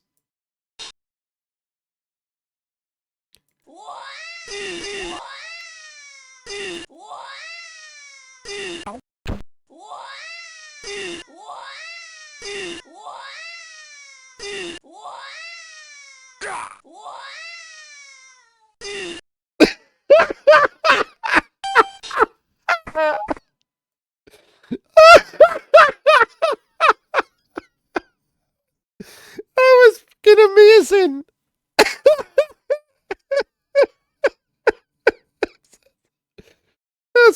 That is one of the all-time greatest goblin throws. The best part is the goblin's fine. The goblin hasn't even had his armor broken. The goblin sacked the ball, removed one of his own Black Orcs, knocked down 2 Black Orcs and a High Elf, and the goblin is fine.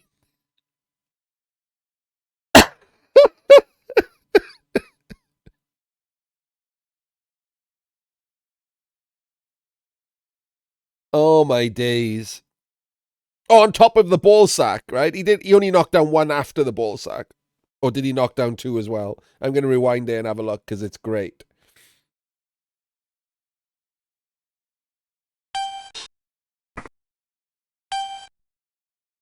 God damn it.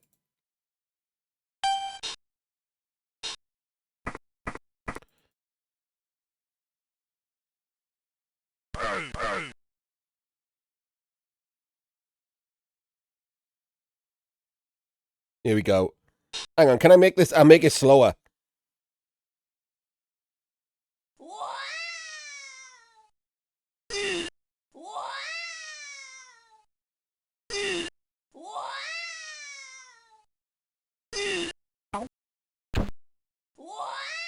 Yeah, you landed on 2 downed elves.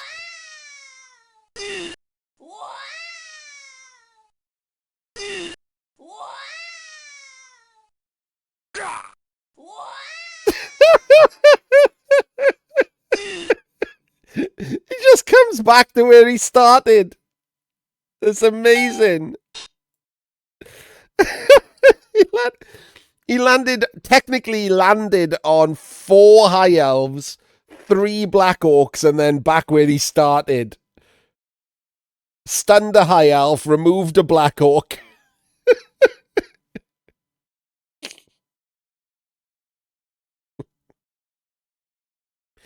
So good. Absolutely so good. So, in my opinion, let's go back to normal. Right? In my opinion, there are 2 choices here. And you can see from this that Jim's already excluded one. We could have just handed off to him, because I'm pretty certain he could have just been completely out of range and unsackable. But Jim doesn't want to score on a line elf. So I would assume by moving him, what we're going to do is screen, move either the Lion Warrior, and I suspect the Lion Warrior's blitzing, or the Dragon Prince over, and then give the ball to one of the 2 blitzers to score.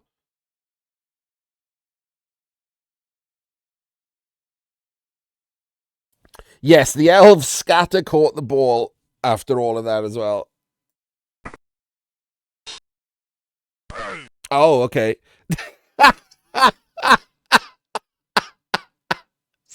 6 blocks with claw, 3 1-in-9s, and 3 pushes. And as if I recall correctly, all 3 pushes had a double down on.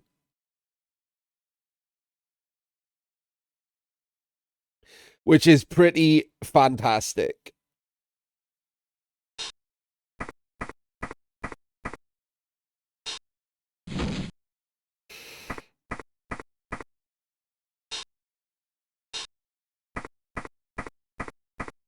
Little bit of a safe moves last. I suspect Jim didn't actually know what he was doing with him, because obviously these 2 can just be tagged by him, but they can only move 1 square. So he could have moved and just walked away from him. It's not like they can do anything.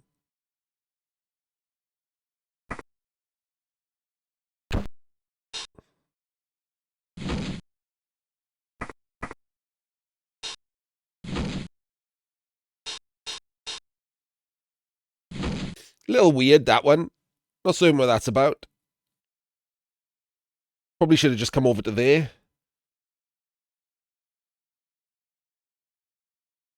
We're trying not to get the ball based, maybe. Or by there, like if he's over there, then someone could go here.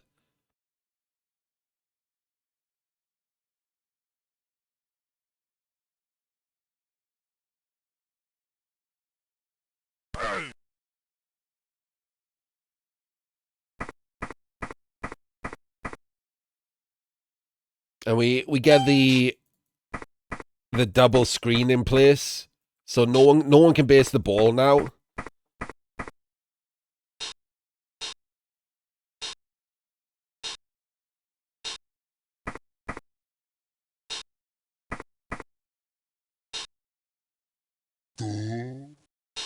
Tries to throw again, failed it.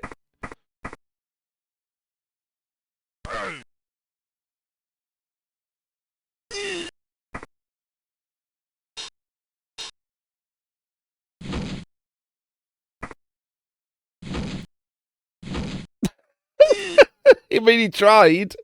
Failed the rush, not any of the dodges.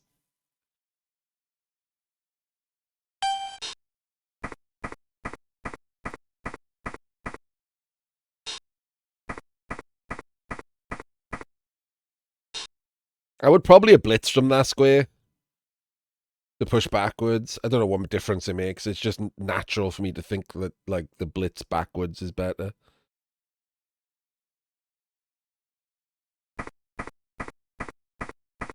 Like had him over here, or here, I guess, and then blitzed backwards and screamed.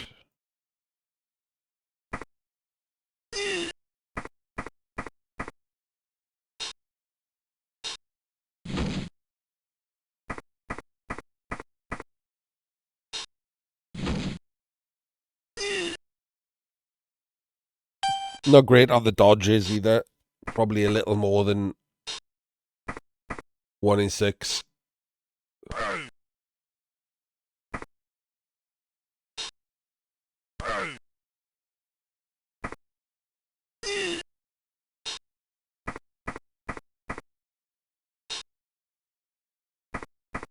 Oh, this is another throw.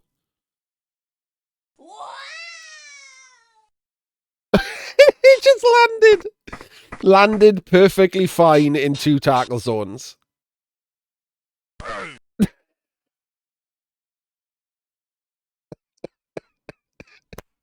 Amazing.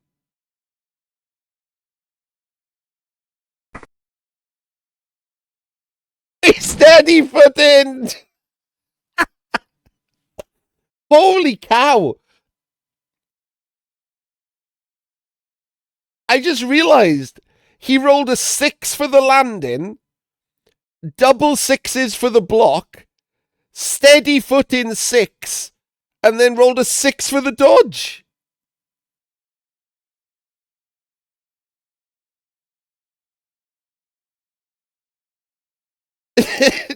just all 6s, why not?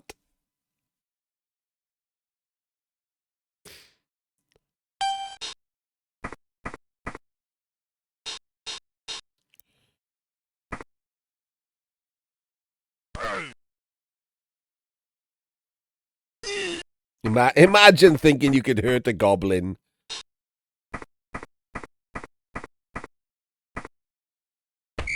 And so, even with the loss of the claw, the 1-1. So, what do you do here if you're the High Elves? Honestly, against play like that, I'd probably Daka. But even against a bad player, a Daka is rough both in a Blizzard and against such high strength. But I think I would probably just set up to Daka here. Again, Jim not being Jim right now, so probably we'll just try and claw the LOS. So Black Orcs and Lizards are actually really good against the Daka, right? Because they can stick strength 4 across the LOS. Across the defensive line and then just move up, right? So it's hard to get past them because you need extra assists to block the outside. It doesn't matter.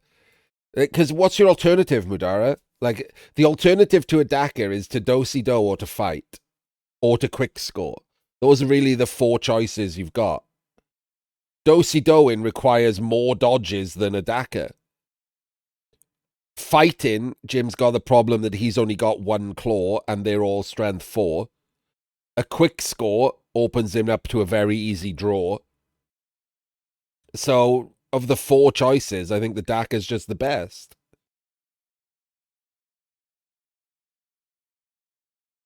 No, you never stay on the halfway line, Iron Wolf. The only reason that you don't move up is if you leave a player behind. So if first action you move the troll. If he rolls a 1, you stay in a defensive position where you are. And then when the troll moves forward, you move with him. For me, the ideal chase is to be in blitz range of the frontmost players of the Daka. So if the Daka is currently standing there and you are Black Orcs, you want to move up to be here on this line. So you are within blitz range. But no closer. Because what they want to do is break through or go and break around. So these are empty movement, right? They have to get that just to get to you. So that removes 3 from their movement if you stand that far away. So it's harder for them to hit you and then come round the back and then screen the ball because it's a load of extra movement. If you walk straight up to them and get too close, you can find that they can break around and put a screen in place with the ball. Yes. So if they go backwards, oh no, if they come closer, you hit them. You want to engage as soon as possible. You absolutely want to blitz them.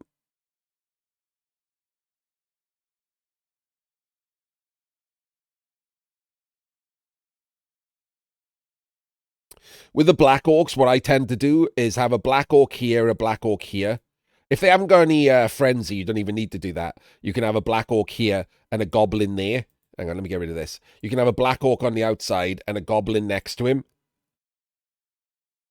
And a Black Orc on the outside and a Goblin next to him. You can make a flat line as Black Orcs. You don't need to do the column. because then they have to red dice you. And again, the thing is, they can red dice you, but then they've got to dodge. So you want to stay 3 squares away from them, so you've burned their movement. So they've got to get a red dice, and then they've got to dodge, and then they've got to send people around the outside, and then they've got to do rushes, and you're hoping to have burned their rerolls.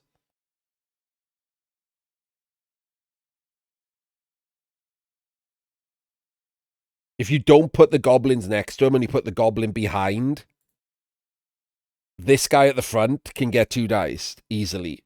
And if he gets 2 diced, it can be with claw, and he can be stunned, and that just immediately puts a massive hole in your defensive line. So you're trying to both make a defensive line and not give up easy blocks. But you never want to just wait on the halfway line. The problem with waiting here in a defensive shape is that's exactly what your opponent wants. The reason they've run back is to reduce attrition. If you were just standing here, you're doing their job for them. They don't have to roll any dodges. They don't have to eat any blitzes. They'll just come back in 3 turns and do a short drive with having their entire 11 players and all their rerolls. Like, that's exactly what they want you to do. You never want to do what your opponent wants you to do.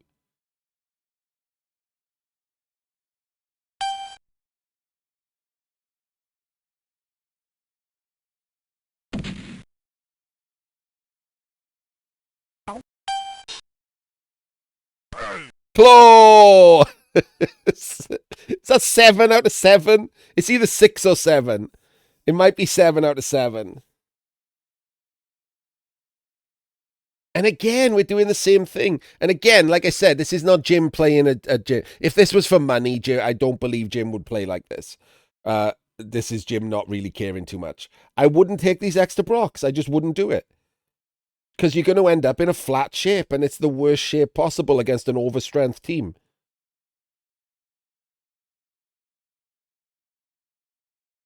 Yes, Iron Wolf. So the goal, and in fact, with Undead, you can put a mummy on the outside, which is what I would do, because it holds the outside the strongest. Very hard for opponents to get past a mummy without red dice in him.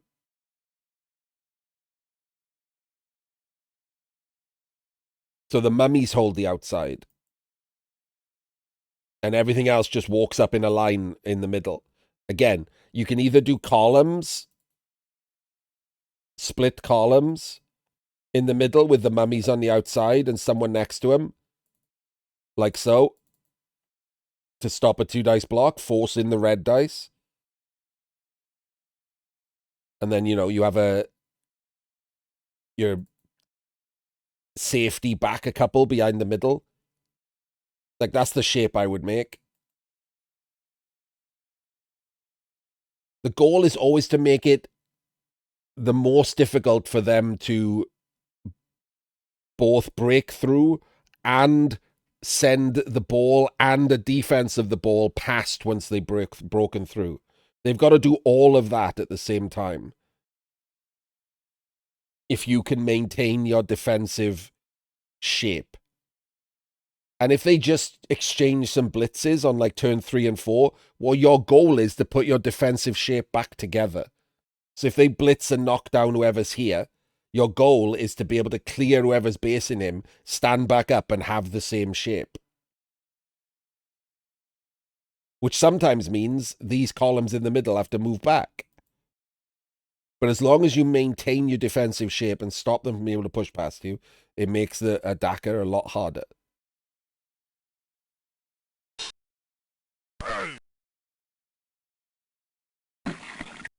Amazing. Absolutely amazing. All of those claw hits. 7 claw hits. Nothing. Not even a knockdown. Random block. Straight death.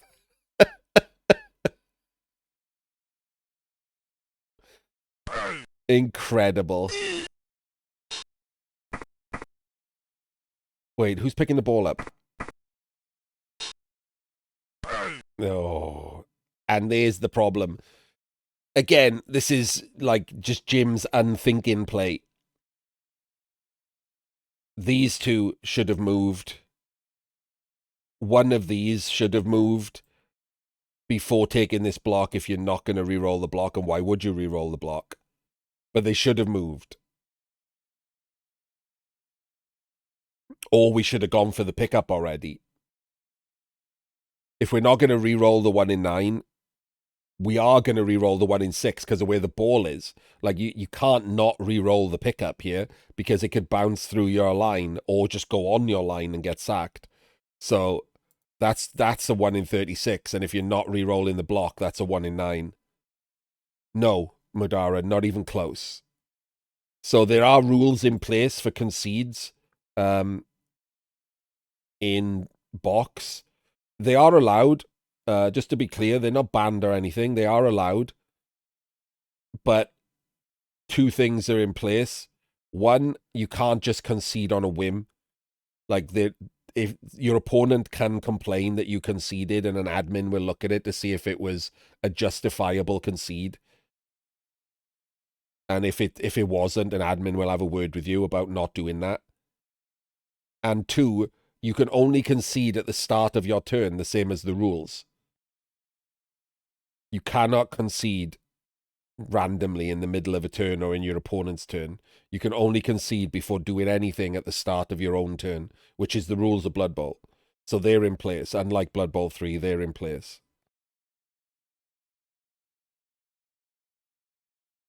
And the other rules are in place. You will get like the touchdown and the MVP and shit as well if someone concedes to you.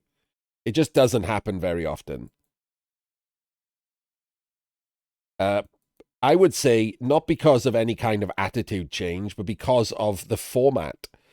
Blood Bowl 3's ladder, the format, and arena both lend themselves to wanting to concede. Because ladder, your win-loss doesn't matter very much. Like, in this, you fight till the end, right? Because a reverse dicing could happen. And the win-loss is the most important part.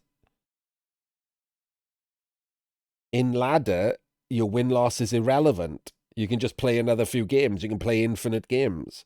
So it just doesn't matter. So getting out of the game with your team alive, or just because you don't want to play anymore because it was a shit start, it's irrelevant. And of course, in arena, because it's a resurrection style format, like the concedes are through the roof, because it not only is all of the early concedes in the early rounds where people are like, oh, I'm going to lose this or draw this, so I'm just going to start again.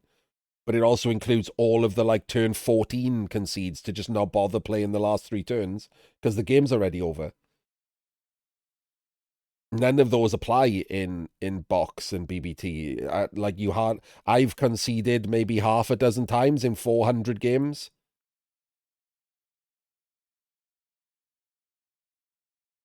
And that's me. I concede at the drop of a hat on Blood Bowl 3. If the wind comes in and it like tickles me the wrong way, I'm like, nah, I'm out. I'm going to go do something else.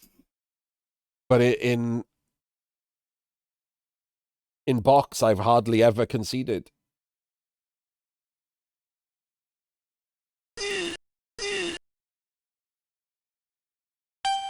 So Jim should have gone for the pickup here. I would have gone for the pickup here. The biggest problem here with not going for the pickup is it could just be scattered now, right?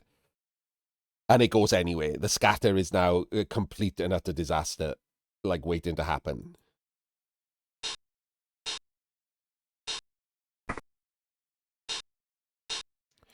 And this is one of the problems. I have my own issues as well, right? Right now, I would lay money that the person in charge of the high elf team is Jim's depression, not like one of the best coaches in the world. And I'm talking as someone with my own mental health problems because, like, look at that. Look at the shape. The ball is on the ground, and all the rest of the team are standing in a straight line. You will not see that in any game where Jim is playing for anything that matters. Because Jim could have just won this game, right? Picked the ball up, and he just wins the game. Yeah, he's got a game without a claw, but that's just life in BBT. Things get MNG'd, things die. It's just progression.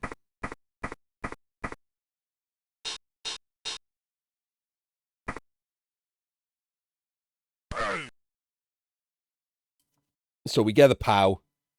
We scatter the ball. We don't scatter the ball. I take it back. We should have scattered the ball. All we've got is one Black Orc on the ball. Oh, wait. No, we don't. Wait. These goblins are invulnerable, man.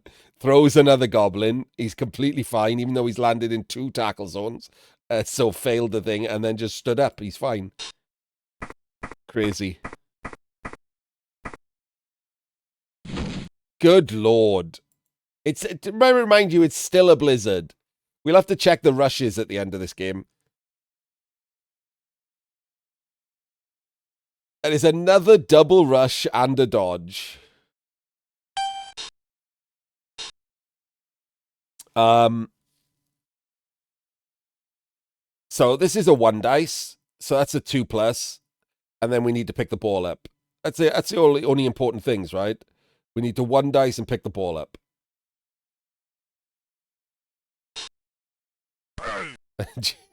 Okay, hang on. Does that make that a 2 dice? Okay, I'm wrong. That's a 2 dice, and then no, it doesn't. It still makes it a 1 dice, but now it's not with block.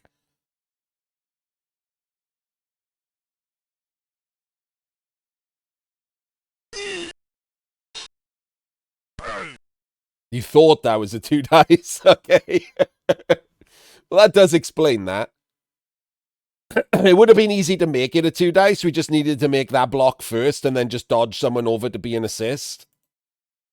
So, a little bit of a misclick from Jim. Gets away with it. This is a 2 dice. And a removal, which is huge. So now we just pick the ball up with the free white lion, right?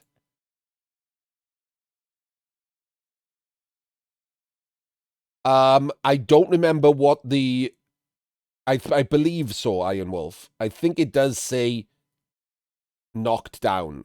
So it has to say knocked down. Any of the other wording, like placed prone or whatever, you can't steady foot in. Steady footing specifically applies to knocked down. So wrestle count as steady foot in. I think things like chainsaw and stuff count as steady foot in. It's knockdown and fall over. Of course, the fall over doesn't say knockdown, the failed dodge. It doesn't use the knockdown terminology. So knockdown and fall over. So whatever you specifically using keywords now, 3rd season. So you have to check for the keywords. So if a failed landing from a throw teammate says knockdown or fall over, then steady footing can apply.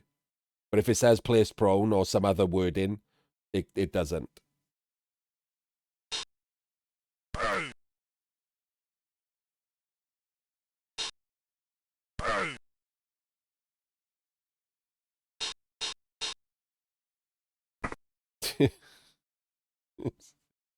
It's so greedy.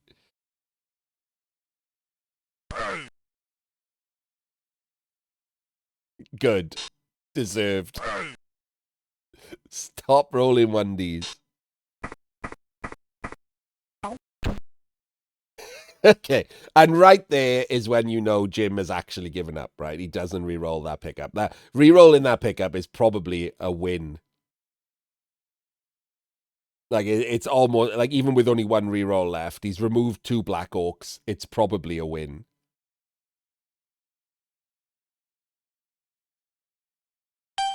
Yeah, but the problem is he's picked up where he's getting blocked. And then the scatter from that, if he gets powed, could go anywhere.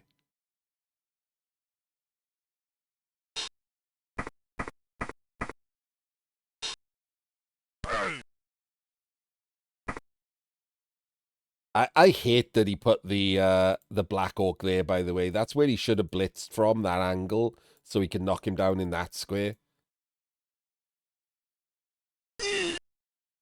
Steady footing failed. Gets the POW. And the worst scatter.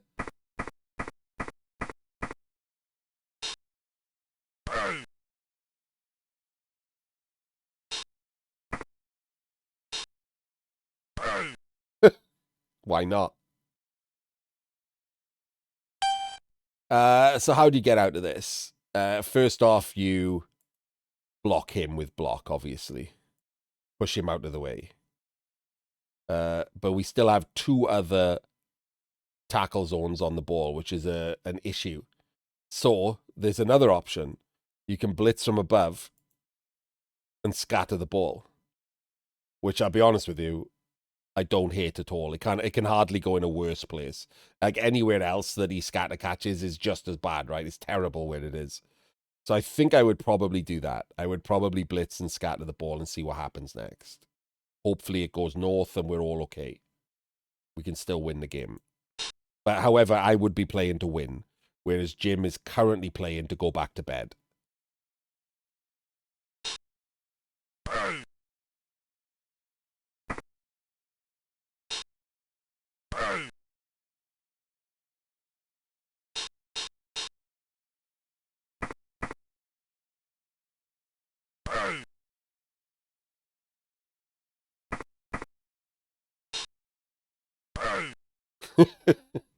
Okay. Still rolling these weird 1Ds. And then oddly, doesn't take the 1D, takes the dodge.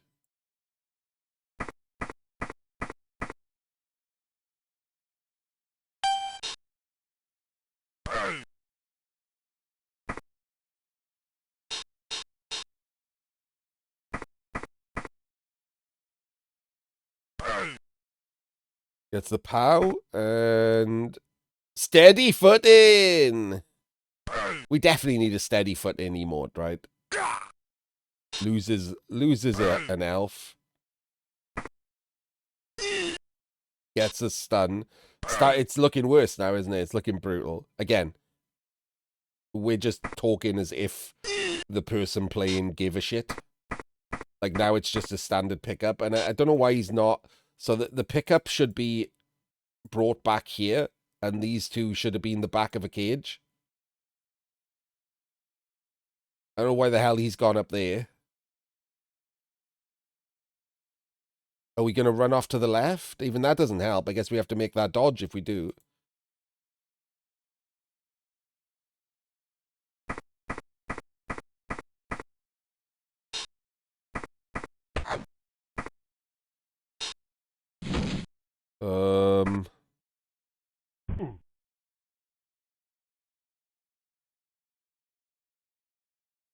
Okay.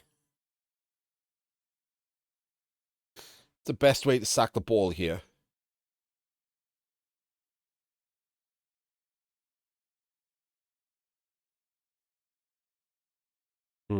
That's the problem, isn't it? It's hard to tag this guy. It's not impossible. The best way to to sack the ball is probably 3, 4, 5,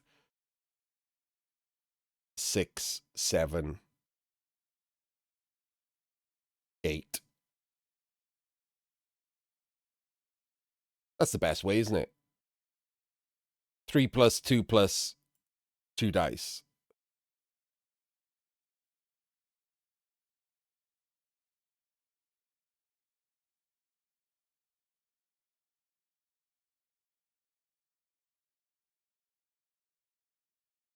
There's a 3 plus 3 plus option, but it's harder to re-roll.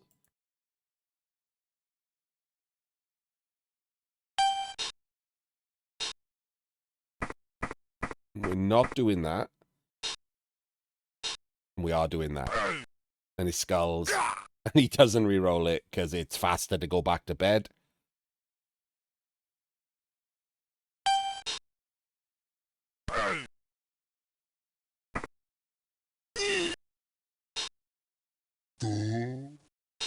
Troll going stupid does make this turn kind of ropey for the Black Orcs with their, like, now that essentially their team on the pitch now is only 3 Black Orcs and Goblins. Because he's tagged off.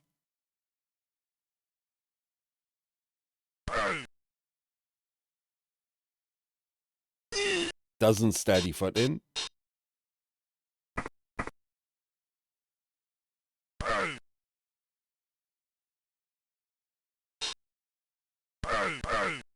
Burns a reroll.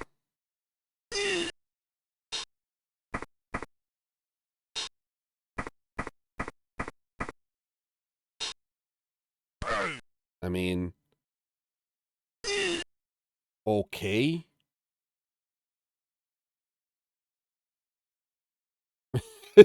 Literally nothing protecting that ball so far.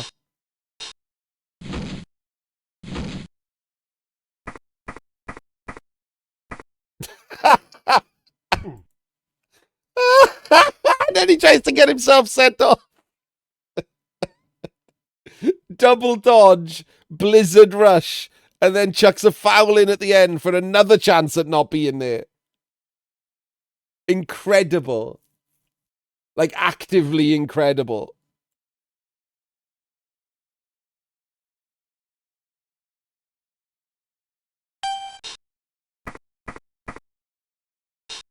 Forgets the troll is in there completely. So 1, 2, 3, 4, 5, 6, 7, 8. Not even a rush. It's just a straight up 2 dice on the ball.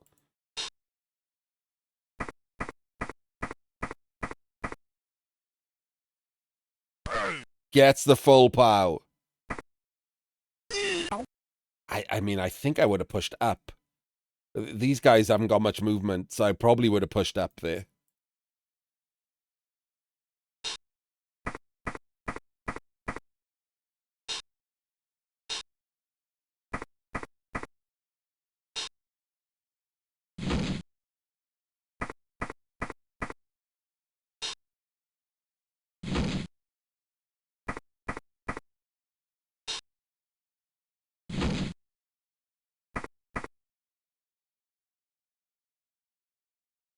I think he should have stayed and just stood there to keep him tagged.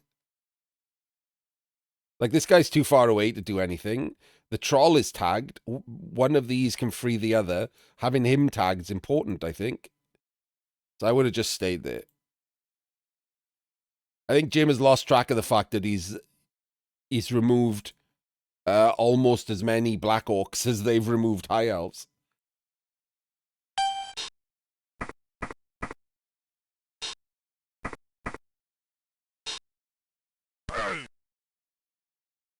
Casual full powage. Doesn't steady foot in. Scatters the ball. Not a pow. Scatters the ball again.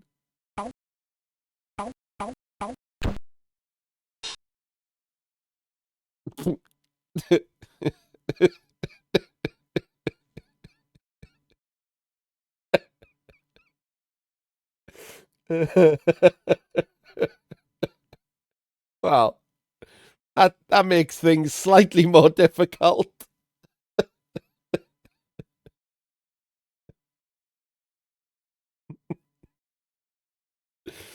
Oh, my days.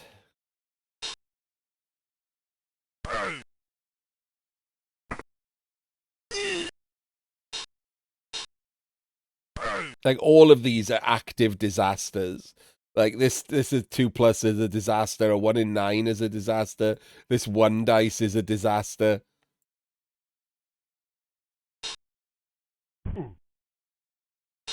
That foul, again, doesn't get caught. Disaster.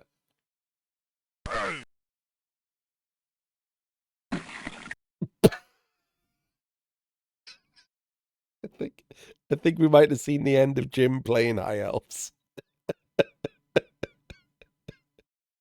A 1 dice, blockless pow into straight death. Yeah. This team of High Elves, not in total, obviously. Right. What can you do here? That's the thing. It's not a lot, is it?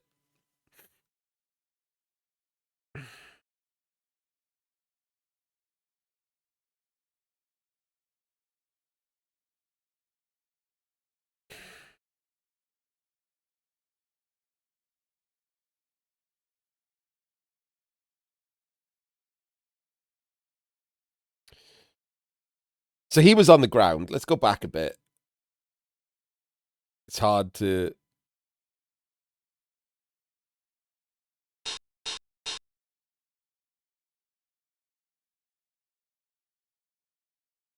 Yeah, so he's on the ground. So that's an important thing to talk about. God, it's hard.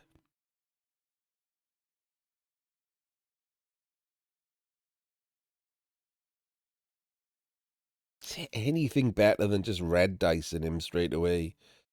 I don't know if there is.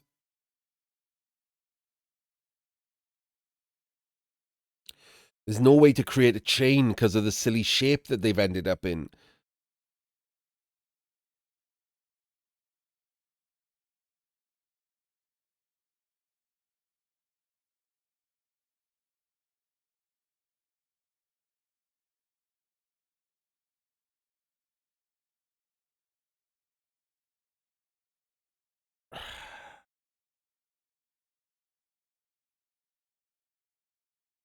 Turn 6 too. I mean, obviously this problem has come about because Jim just gave up about 4 turns ago, but you still want to try and solve each of these turns just for the academy, right? And I don't think there's a good solve here. I think, genuinely, I would probably just block and blitz the goblins.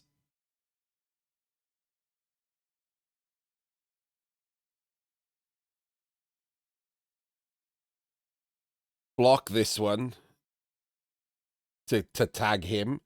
Block this one, blitz this one, and then you've left yourself tagged, and then he can 2 dice him. And just leave the ball to try and solve it better next turn. Maybe he doesn't roll all of his dodges and blocks and stuff next turn. I think that's probably what I do. I like just to try and solve it. Because you can still salvage a draw, right? Which again, I would be playing heavily in BBT mode, whereas Jim is playing heavily in why did I ever start this game mode? And then he fails a 90-odd% block.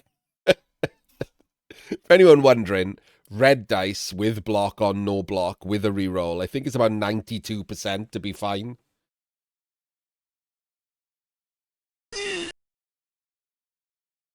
Oh, actually, it's slightly higher because of steady footing. I forgot. Doing it with a steady footing player is better than 92%.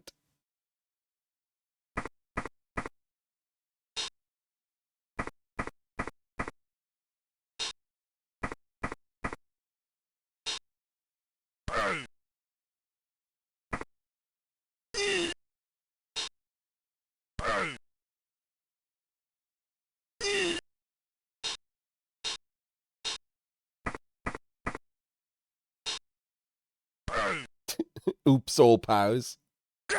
And a removal.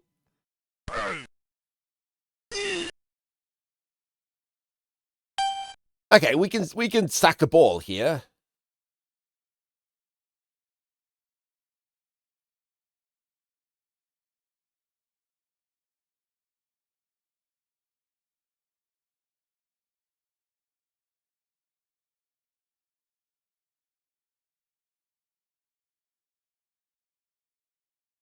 So 1 dice on the ball, not the worst. Could technically 2 dice the ball if you wanted to add, but with only 1 reroll, it's not worth it. If you had dodge, it would be. Technically 2 dice the ball by rolling a 3-2 after putting the assists in.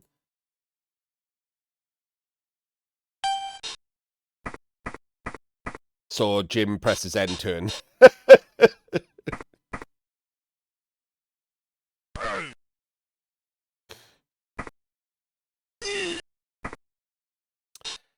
I mean, luckily, Jim, this person's not really going to affect the race for Black Orc supremacy, so it's fine.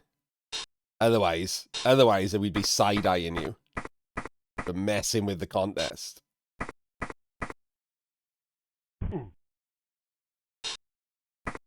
I do particularly like, by the way, that was your reason for letting him just walk off and he immediately just fouls one of your best players.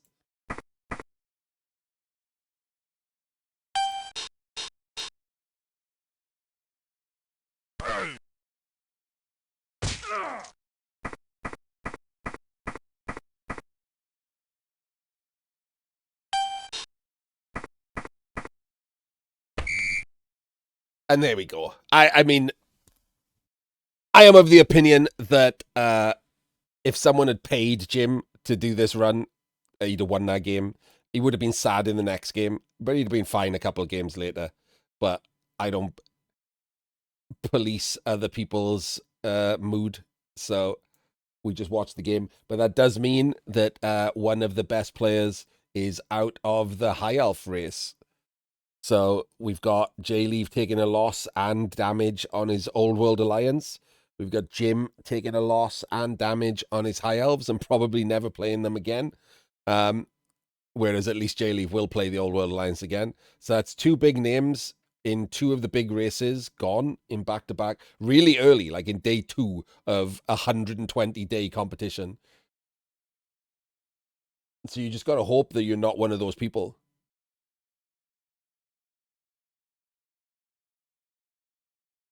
Yeah, absolutely, yeah. And it sucks if it's one of your good teams. You can make 5 squads of 4 teams each, so you have 20 teams, but only really probably your top 2 squads will be in competition for winning the whole thing. So you can afford one of them to go down.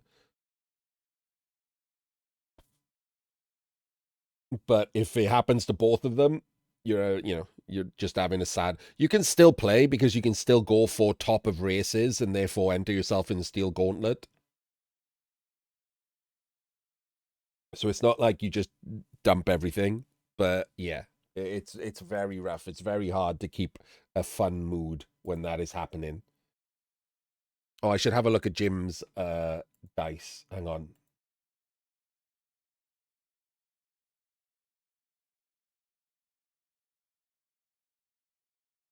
These are the dice. This is the dice log. Ignore the double skulls on all of these things. There's a slight bug on Fumbbl at the moment. It's just visual. It doubles up all of the icons instead of having one for each like removal. It has 2. Don't know what that's about. But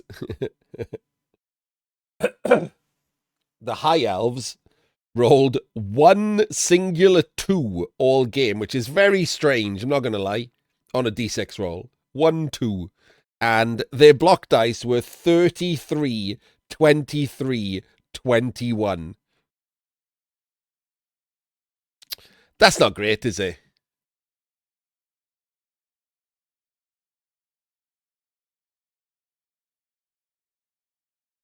Whereas opposite land, 32, 38, 45. Yeah, and that's like that. It shows that, right? Like I fully agree that you could have won that game and probably easily, um, if you hadn't just hated life halfway through. And it just shows the difference, right? You can win Dysons. It's why Dysons are more common than people think. People see people like me with like 75% win rate complaining about Dysons. And as you just saw in that game, if Jim had played properly, he'd have won that Dyson. That was a pretty annoying Dyson to have to eat. And he would have won it because good players can still win Dysons. And we do all the time.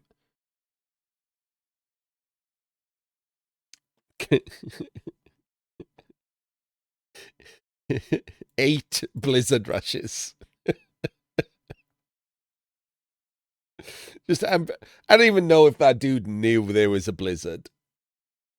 Like, I don't know who Aki123 is. Maybe we can ask him at some point. Like, it feels like he just didn't know that it was a blizzard.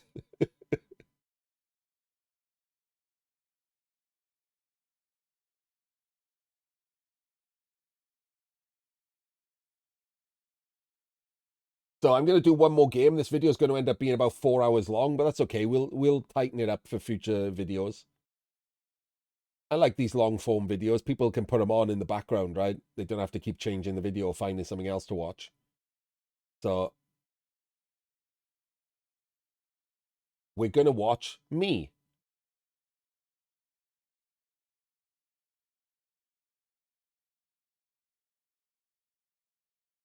Not just because it's me, but because it's one of the few games uh, of the first couple of days where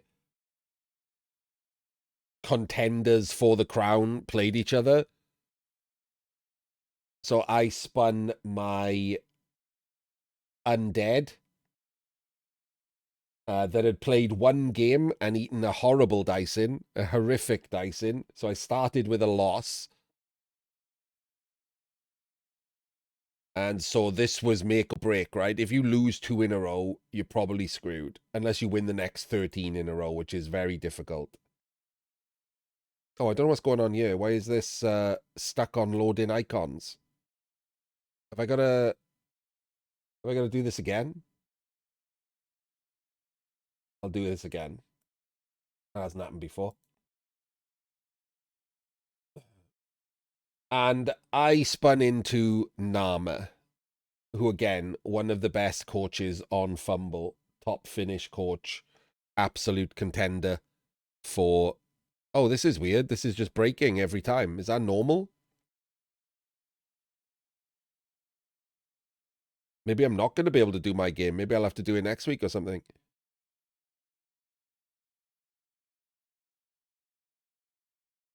This replay seems screwed.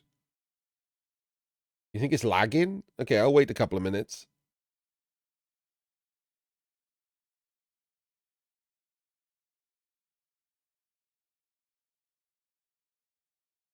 Ah, there we go. Thank you, JMC. Weird little bit of lag.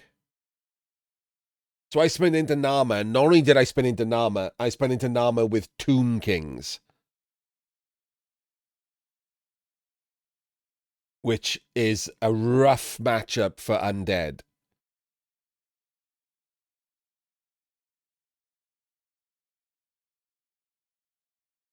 And it's very sunny. We start with very sunny.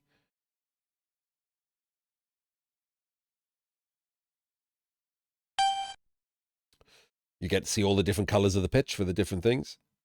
So, because it's Tomb Kings, you might notice that I'm not covering these parts of the pitch. If he gets a short kick blitz, I am giving this up. But when playing the game, I absolutely say that out loud. You know, I'm increasing the risk, but I am at least trading off for it. I'm getting the 3 dice blocks with Mighty Blow on armor 7 without having to leave players there. I can move afterwards. And I mean, Undead started with 2 ghouls anyway, Iron Wolf, so it only really affects them after about 3 or 4 games when you would have bought a 3rd ghoul.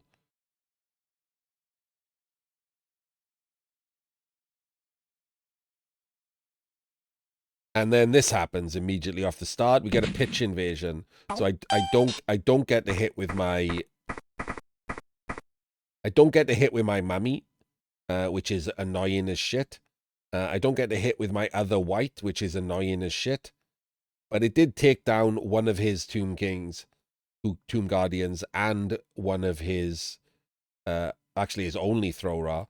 And remember that it's a pitch invasion is worse for the defending team than the offending team because I get my players straight back. He doesn't get his for another turn. So not terrible at the moment.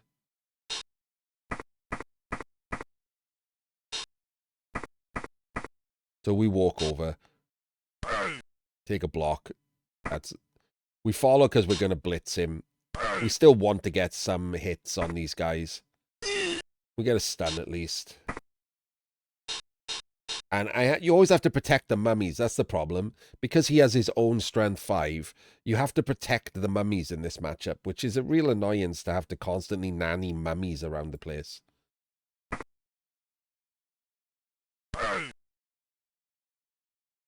And look at the big eye gouge symbol. So this is my first mistake of the game. It's just literally forgetting that Secure the Ball exists.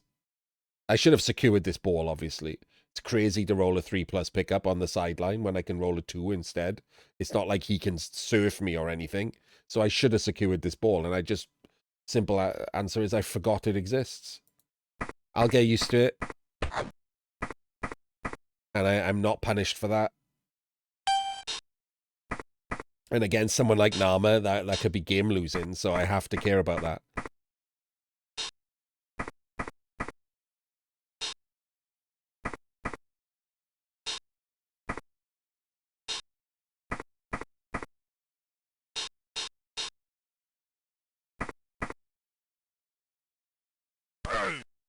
Gets a POW. So Nama's gone in with some bullying. He's got a Tomb Guardian on a zombie there and a Tomb Guardian on a zombie there. Keep trying to reset there. I wish it saved the color. But the Tomb Guardian on the zombie there, the problem is that it opens him to getting blitzed by a mummy, right? He hasn't protected the Tomb Guardian, and then the mummy, if I do get the knockdown, he's over on the sideline, and you can, like, sideline him from the play. So I actually thought this was a minor positioning error. I didn't like this bully at all. If he was going to do that, he should have protected this square.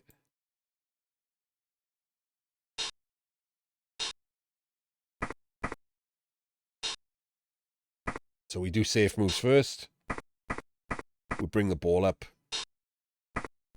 Stick it behind the mummy.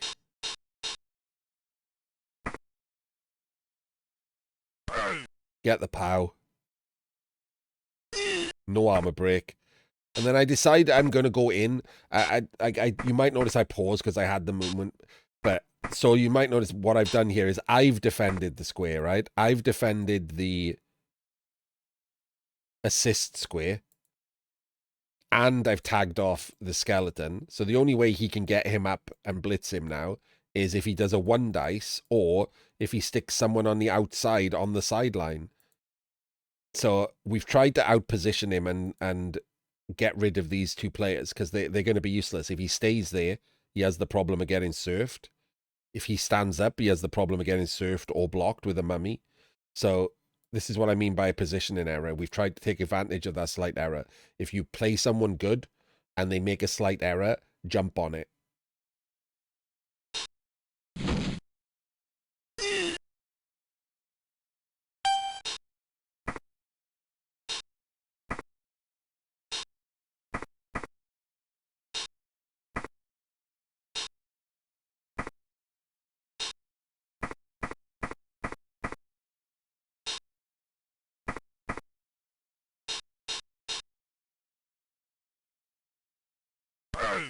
And annoyingly, he realizes he's in positional trouble, does a 1 dice blitz and gets a POW, which is genuinely annoyed the piss out of me. But we've protected the square, right? We've protected the square, so when he follows, he's not an assist.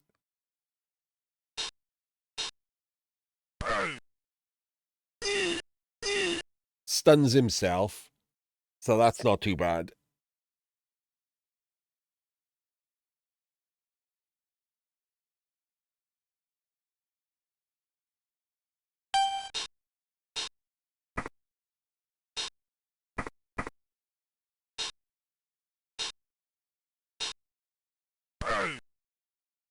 So the ball is safe. The ball is screened and fine. So I was going for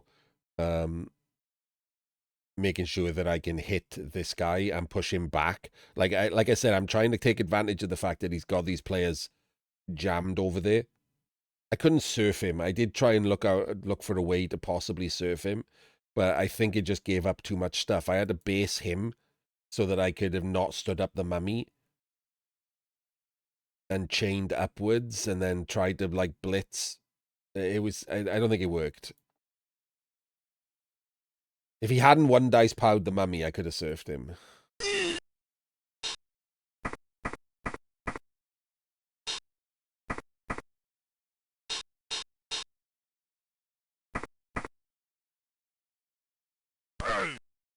Don't get a POW there, kind of annoying.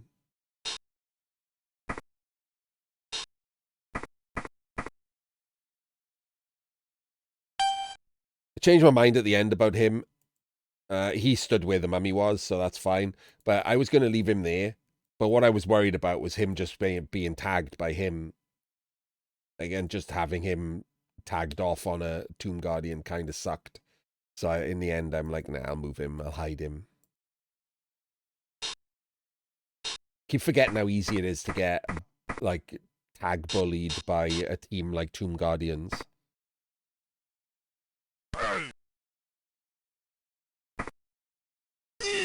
Gets a POW on the mummy, but no armor break. He has no bench, so fouling wasn't really something I was worried about.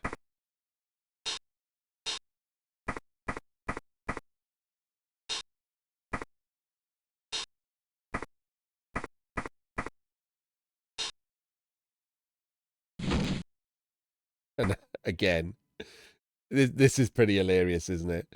Like, he does the blitz 1 dice to get him out of positional trouble, and he rolls a 5+. He does a dodge to get him out of trouble, and he rolls a 5+. But then for some reason, he does a rush, and he fails it. He just goes back down. But he has kind of, like, got himself out of the worst positional trouble here.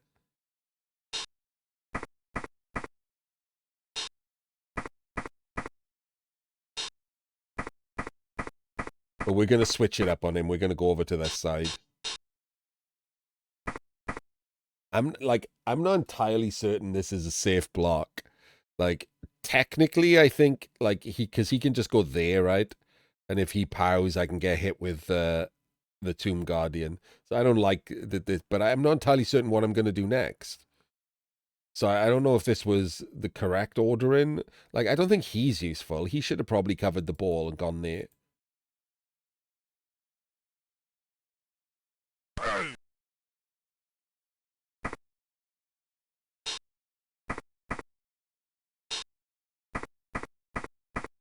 Okay, that has mostly fixed that, hasn't it?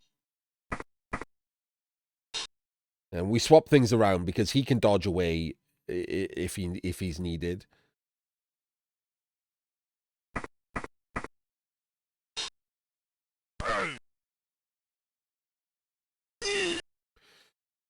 The armor break there is actually really nice. It frees up players.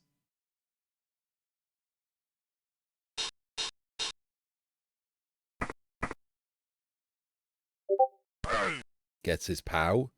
Chains off the mummy.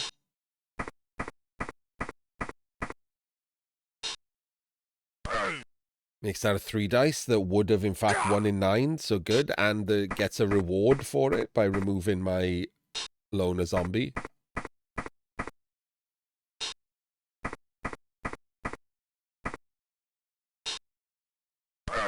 And then gets more POWs. Real good turn for him to just get all POWs, right?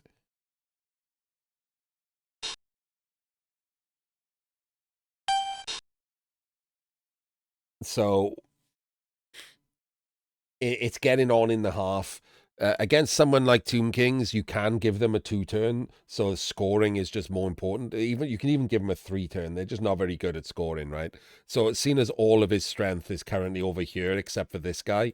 Then obviously I'm going to want to push up and get in scoring range on the right, and leave these guys tagged off behind.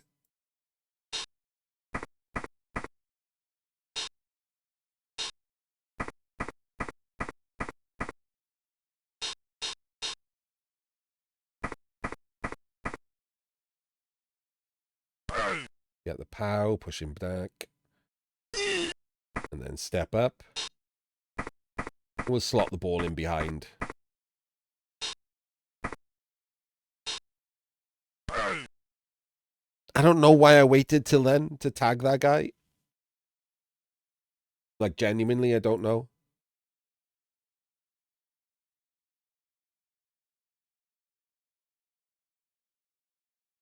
I think I hadn't decided whether I was going to leave him there, so if this was a push, I was going to take another block. But I don't think it was necessary. If it was a push, I would have just pushed him over.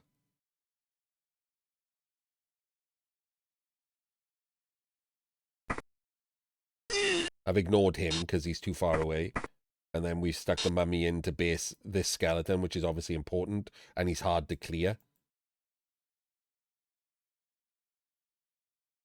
The zombie has tagged him off. So we've got 1 zombie left. I don't actually know what I do with him. Let's find out. I might tag him. Because he like, the problem with it, he looks miles away, right? But 1, 2, 3, 4, 5, 6 on a double rush, and suddenly he's not miles away. Suddenly he's a problem. So I think I'll try and tag him. Let's find out. Yeah, I do. So now this is looking good. I think I've outpositioned him. All 4 of his strength are tagged off. And I'm not using my strength. My strength is bullying these 2. So I think I've outpositioned him here, and I've managed to push around the side. It looks like the score is looking pretty easy.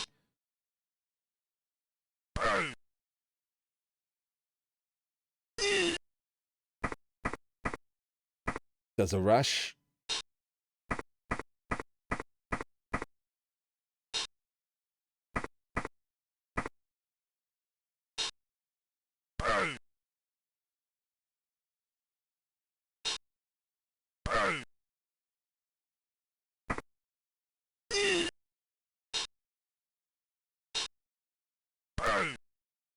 Oops, all pows again. Really good block dice for Nama. And then that's the worst one, right? Red dice double pows me. So not only frees up the skeleton, but knocks the movement 3 guy down. It's brutal. That's absolutely brutal.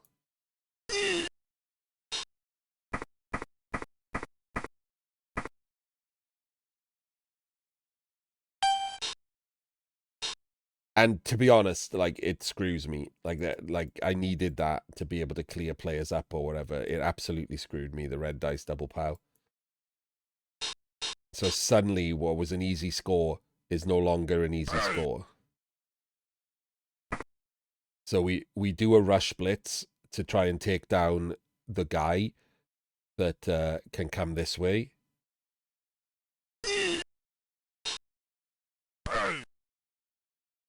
Two dice goes there, freeing up my zombie. Zombie goes to tag him. We can 2+ to move him. I think I should have followed. I'm not going to lie. I think I should have followed there. I think I should have followed and dodged through the square that he's in.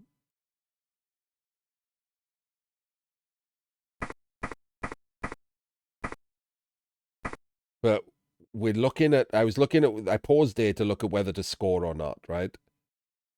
And I realized if I go there, which is where I've just double rushed to, 1, 2, 3, 4, 5, 6, 7 can't reach me.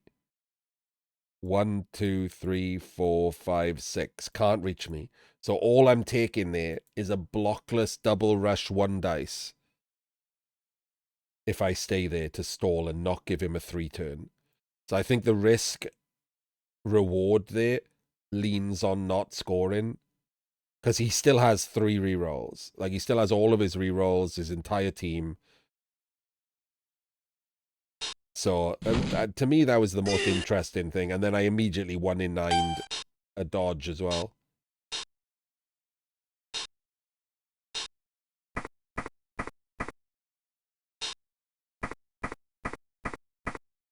I now remember why I didn't do that. Because I was worried that if I failed the 1-in-9 dodge, putting him there would get him surfed. That's what it was. If I failed the 1-in-9 dodge, the ball would be on the ground, and then he could also surf my white. So I think that's why I didn't follow there.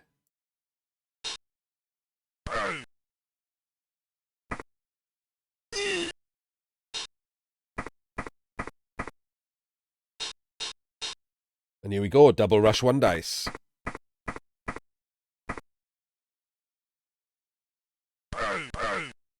And he re-rolls it and gets a skull. Like, and not just a skull that is an armor break. Which again gives me some options, right? Would have given me more options if I hadn't 1-in-9'd my ghoul dodge and there was a ghoul down here. But it does give me options.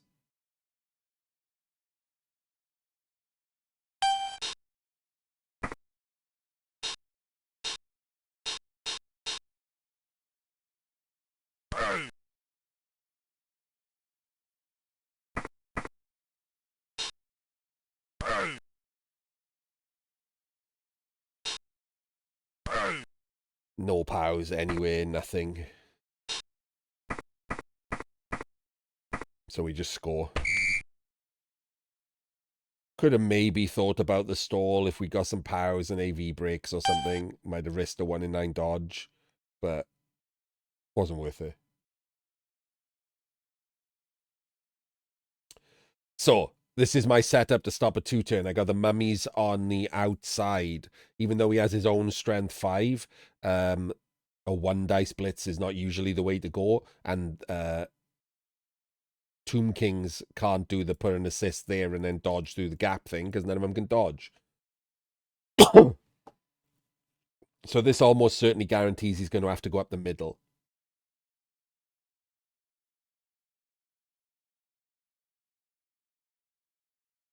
Which means he has to roll POWs, right?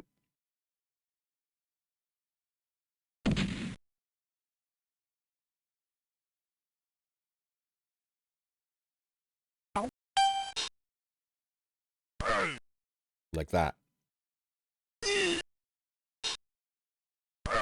And like that. And like that. So the POW thing wasn't as hard as you might think. And like that. So pretty annoying dice. But we did get a lovely deep kick, and he doesn't have any relay type player. He's only got 1 thrower. But he does get his scoring threat just in an untouchable cage, which is pretty goddamn obnoxious.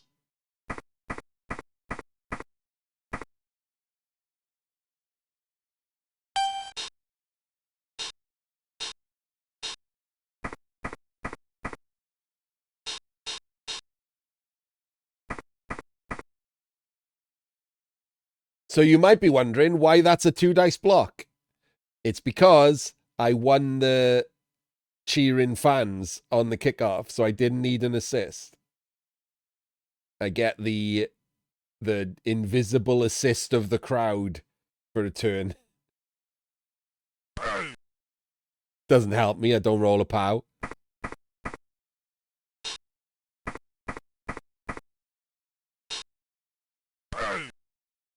Or there.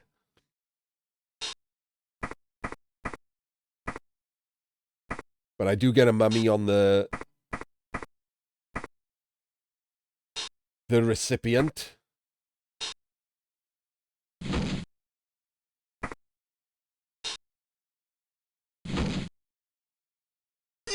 And I fail my 75%. So the 75% there was to stop him from being able to clear the mummy, I think. I think that's what I was doing, right? Yeah. So he gets a POW. And if he gets a POW,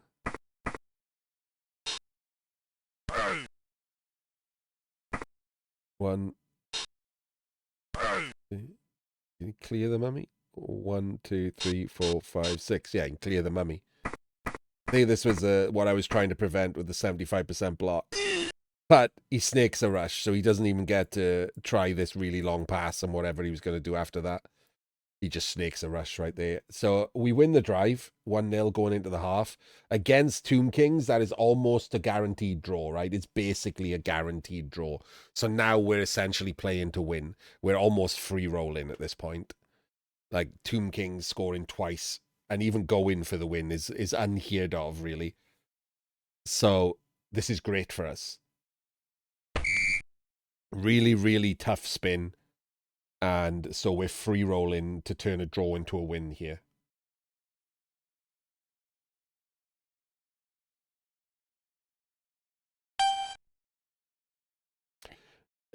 Odd little setup from me. I never really quite know what I'm doing. I test out some setups. This is like an offset broken corners. So we got the corners over here.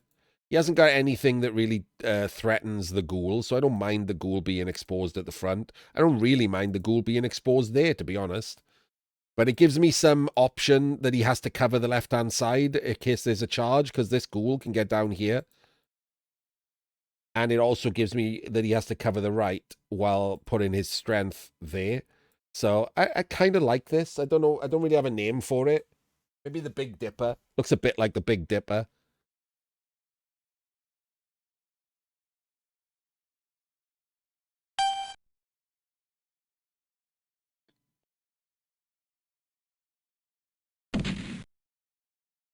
The spoon. Yeah, the spoon's quite nice too.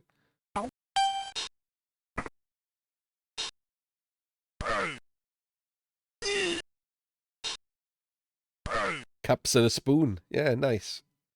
I might start using that. It's not. It's a very situational setup because obviously this ghoul is fairly exposed, and as is this ghoul is less exposed, but it could be exposed, right? So if your opponent has like orcs or something and has a block mighty blow piece, you don't really want this guy being there. You'd probably replace him with a white and have him there. But this ghoul being this exposed is not something you always want. Depends on what your opponent has to hit you with. But like against a team like this with no tackle and no mighty blow, it's fine.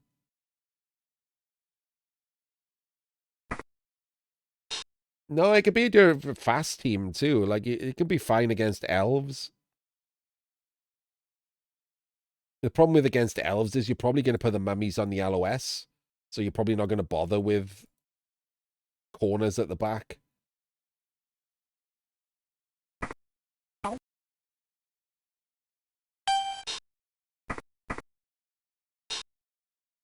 So he actually remembered secure the ball and rolled a 1. But he gets a decent scatter and he has a column to protect the pickup. So there's not really a great deal I can do about it other than put the pressure on while the ball is on the ground. And the ball has this 3 square around it. If I'm standing within it, he can't secure the ball. So obviously I need something there for that. So we stick a bunch of players up near it. Because I would quite like to force him to Camry pickup, obviously. And I don't want him to be able to secure the ball, so we stuck a bunch of players within 3 squares of it.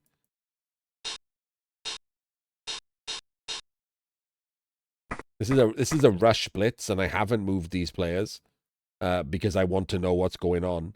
I think the mummy might move. I think the mummy's going to go there.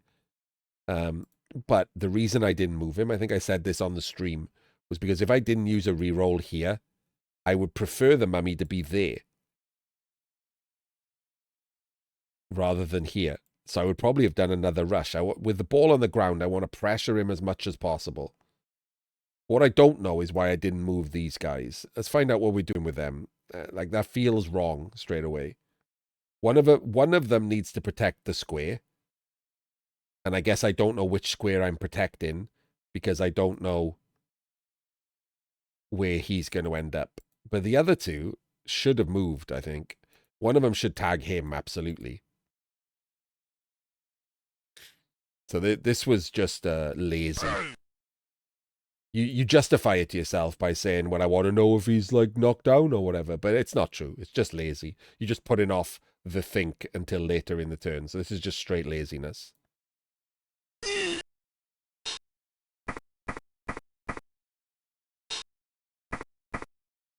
And I did have to use a reroll on that rush. It did give me a stun, so it wasn't terrible. I didn't know I was going to stun, or obviously I would have followed. Following would have been way stronger if I'd stunned. Like pretty crazy good follow. But I had no way of knowing I was going to do that, right? So I didn't want to just give up a free block on my mummy when he stands back up. And we're not doing another rush. Wait, is it wait, how many squares is it, Raka? I thought it was 3 squares. Is it 2 squares? Ugh, see? Not used to it. I mean, he's not going to secure the ball because he's too close to me, right? He's obviously not going to secure the ball there anyway. But I should know that. Gonna make these mistakes for the first week or so. It's why I'm not playing my top team. Undead and not in my top team. It's why I'm not playing my top team while I'm getting used to the new rules. Because I will make mistakes. We all will.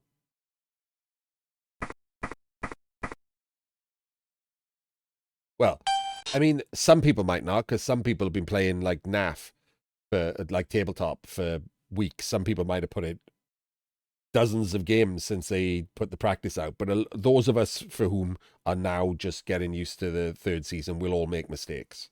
They probably will anyway, but not based on that.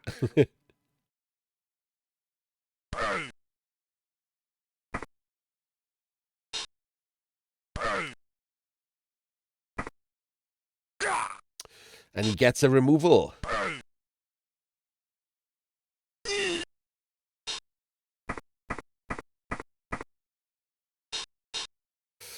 Yeah, it just happens. Like I said, I just completely forgot the secure the ball was even a thing, and I should have picked it up in the first half.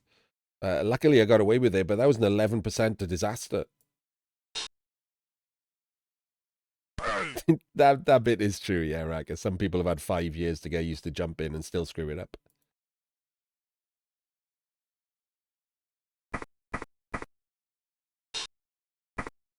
Doesn't Camry fail the pickup? So great turn for Nama. Gives him much better odds of the draw, removes one of my players, picks up the ball, gets it somewhere safe.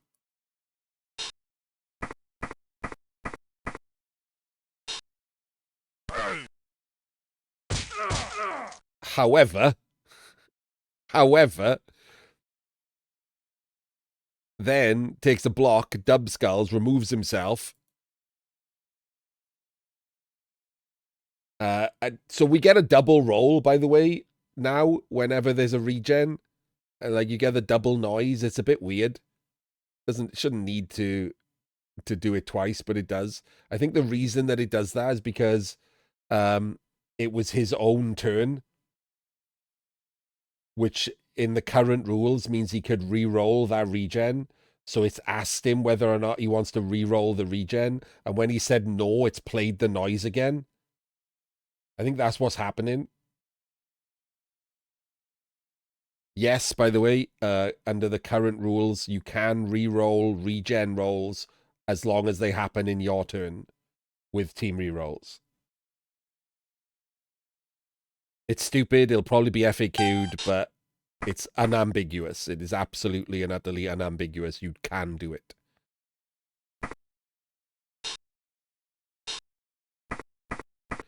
And because of that, and because he's jammed himself into a small square, I'm going in, yeah?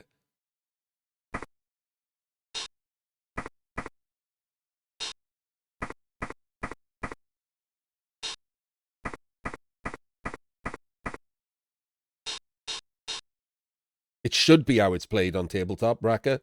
So in the rules, there is a literal list of the things that you cannot re-roll, and regen is not on them. So there's absolutely no reason why you can't re-roll it. It doesn't say anything under the regen skill. It doesn't say anything else in the book. All it does is give you a list of what you cannot re-roll, and regen is not on that list.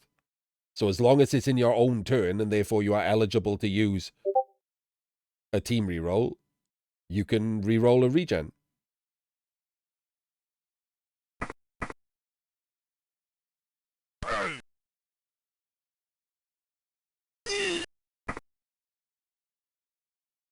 And again, I did the same thing.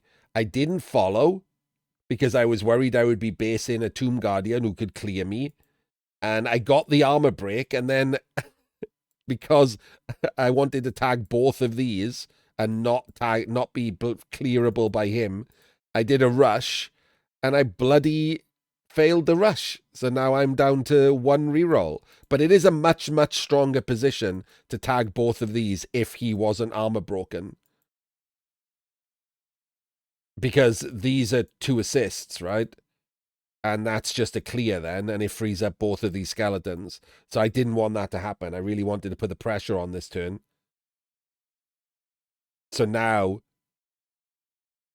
the 2 skeletons are based on my mummy, which is a massive, massive improvement on that. And we get a removal over there, which clears up both of these players. So now my strength on this side is dominant. So it's suddenly looking real bad for Nama.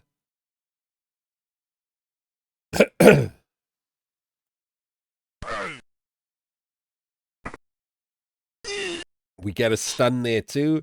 So all of his strength is based. And the reason I left this till the end is because I'm going to roll some dice now to make it even harder on him.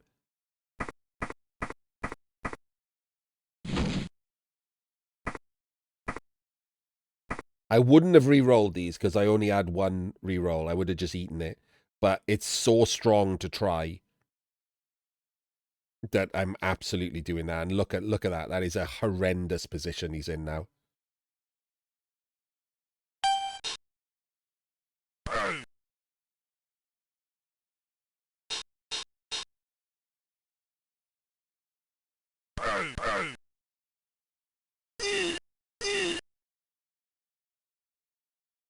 And it's certainly worse when you re-roll a push into a 1 in 9.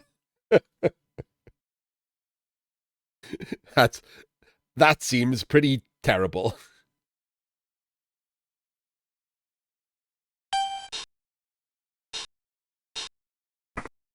So you might notice I was like clicking some people here. I was trying to work out the best way to actually do this because it's not obvious what the best way to do it is, frankly.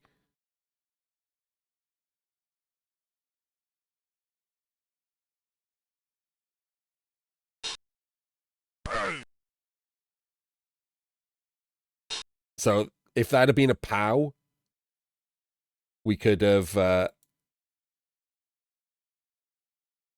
two-diced the ball. So instead, I do something a little bit odd, but I think it's the right play. We go over there. We do a rush to create this here. So now when he takes a block, I can chain him over.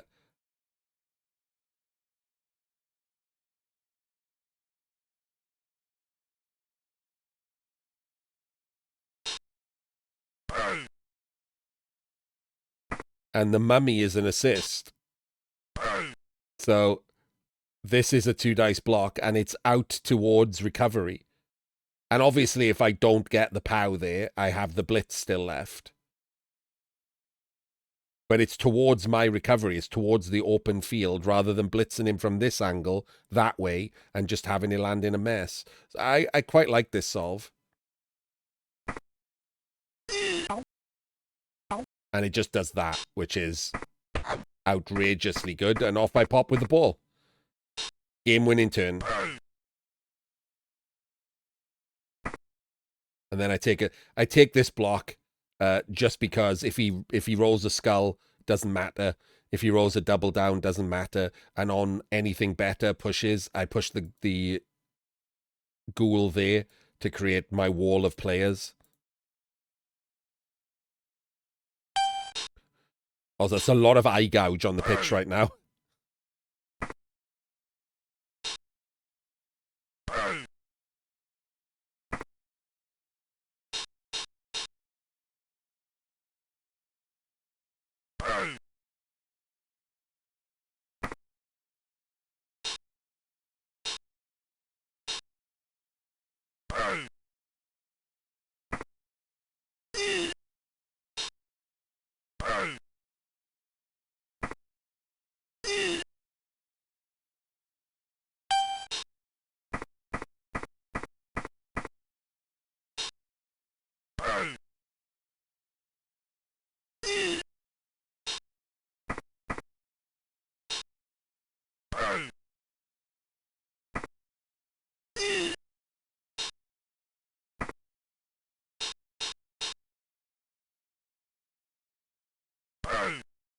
No, we're just letting this play through now. Like, I've won this game.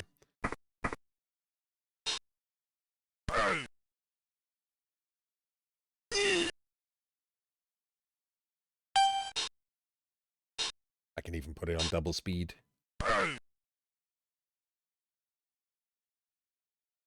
Oh, I forgot it stops playing the noises.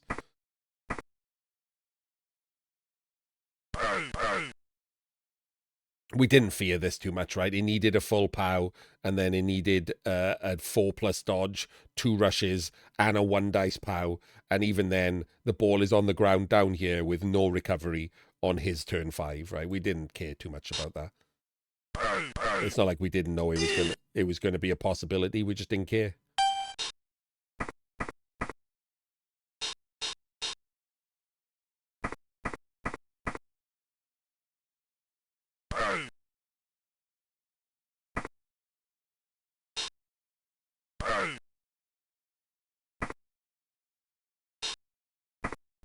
And we just bang it in. 2-0 with 3 turns. Well, 6, 7, yeah, 3 turns left for Tomb Guardian. We don't even bother defending. We just hang at the back.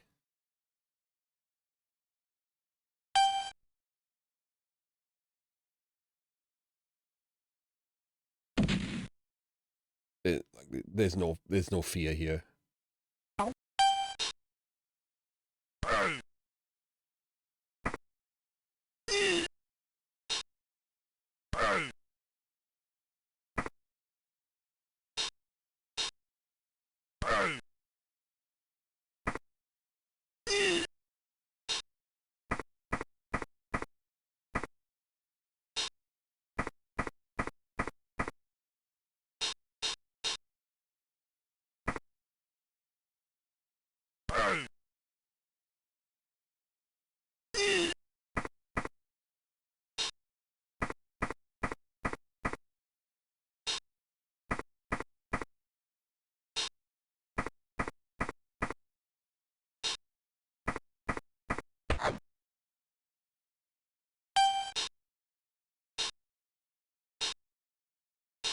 Stand all the zombies up.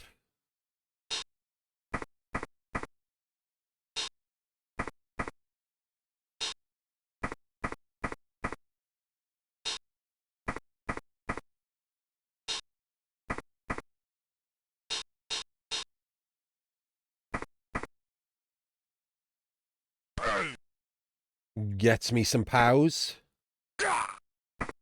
Just a KO. And then we double rush. Because he's the one to base, right?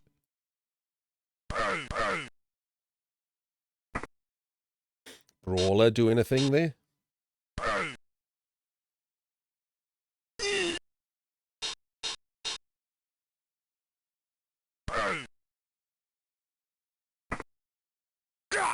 Gets his removal.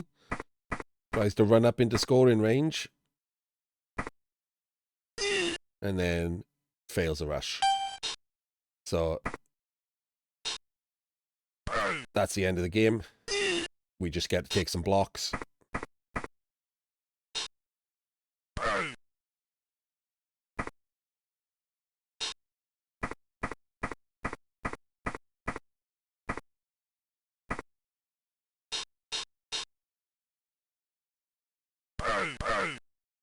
I'm trying to score, by the way.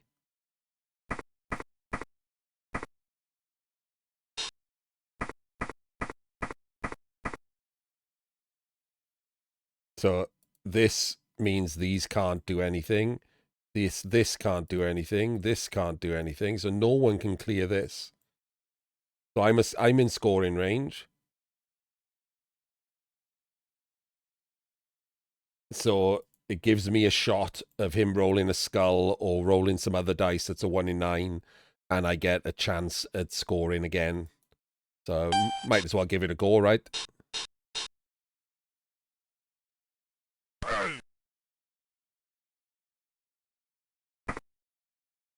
Your ghouls even have regen now, so you can be a little more loosey-goosey with them.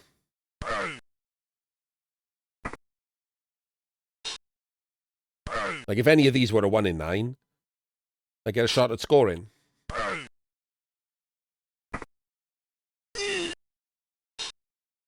But instead, he full POWs me. So not quite. So we just get to punch something now.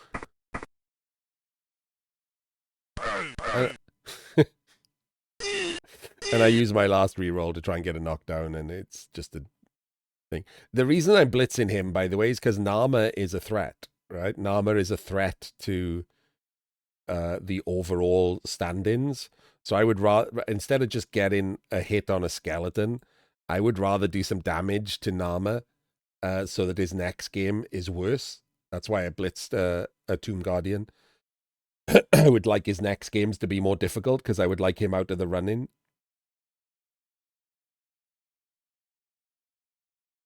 But that was the end of the game. The pause at the end there is both of us selecting our MVPs. So someone got my scalp on day 1, and then I got a great scalp in Nama on day 2 to make up for it. So a bunch of the top names have taken a loss or multiple draws.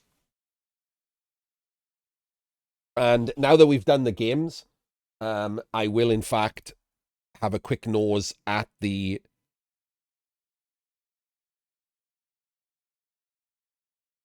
stand-ins of Blackbox Trophy. So what you need to care about is how many games they've played compared to this score. So as you can tell, Chinggis is at the top at the moment, but he's played 20 games for a score of 12. Ideally, this needs to be as close to this as possible, which, as you can tell by Triple Skull, his score is higher than his games played. So he's on an amazing start, 9-2-0. He's smashing the games out. This is what you should do. It's the Mr. Page strategy. Smash the games out early before other people get settled in or before other top players start their runs. So he's doing the right strat. He has banged in games with the Zons. He's got 2 wins each on the Nurgle and the Orcs, and he still hasn't started the Snotlings. So this is currently the top run. We'll have a look at a Triple Skull game next week once we see how well he's gone on. Again, this is like points, but nowhere near as I will, yeah, Chimp. The reason that this Ogre has 2 points more, you might notice his record is terrible. It's because they're all 3 points. He only took stunties, so he got 6 free points to start the game.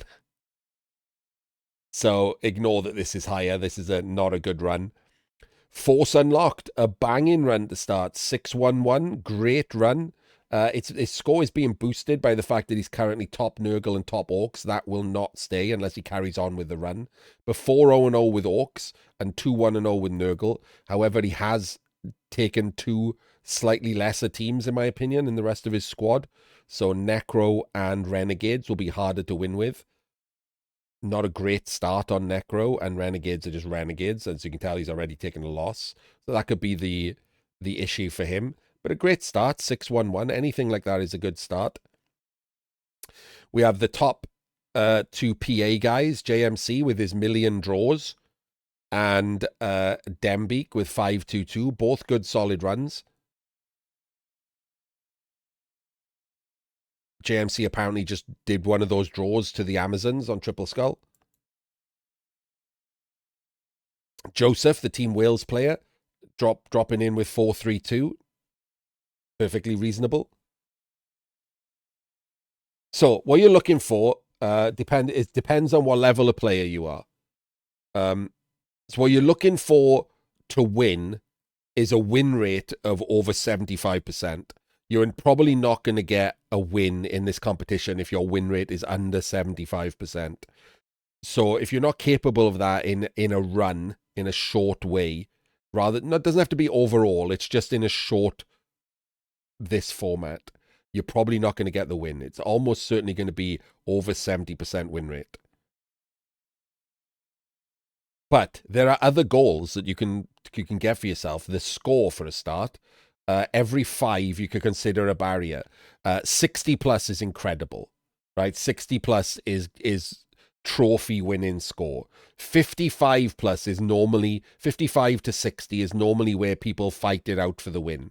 If you get 60 plus, you've probably won. The odds of 2 people getting 60 plus really low. So 55 to 60. So 50 points is the first non-winning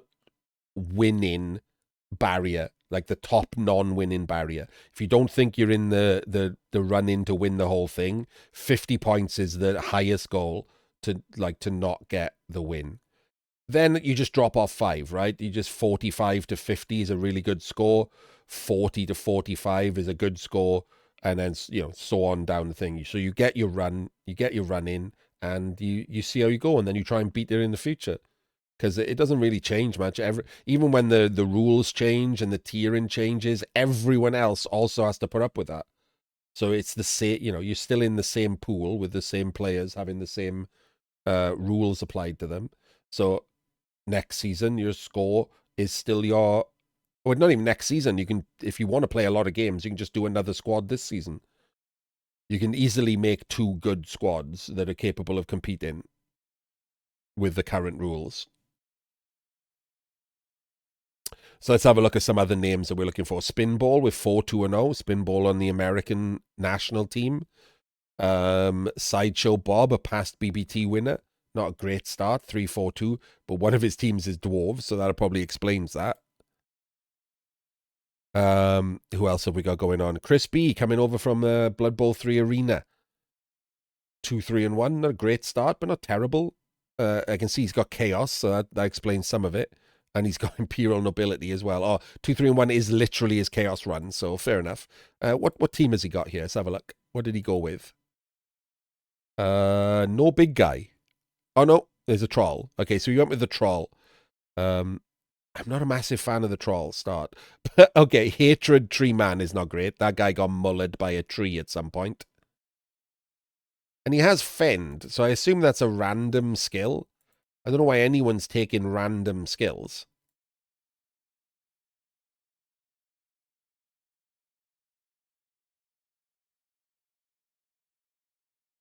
Private Nice Guy, 4-2-1, decent start. Drek, the current reigning champion, 3-2-1, not a great start. Henning, however, straight in with 4-1-1, spread out across his teams. But he has taken the loss on the High Elves, which is not unexpected, not a great start. Vradipus from the Greek national team, not a good start for him. Great start for X-Wing. 3-0-0. Not many games, but still a great start, isn't it? It gives you like a morale boost to get a good start like that. Arcani, 2-1-1. 3-2-2 for Nama. Yeah, like I put one of the losses on him, but like he had another loss on his Nurgle. Who put that loss on him? Fabian L with High Elves. Fair enough. Good job. This is what we want, right?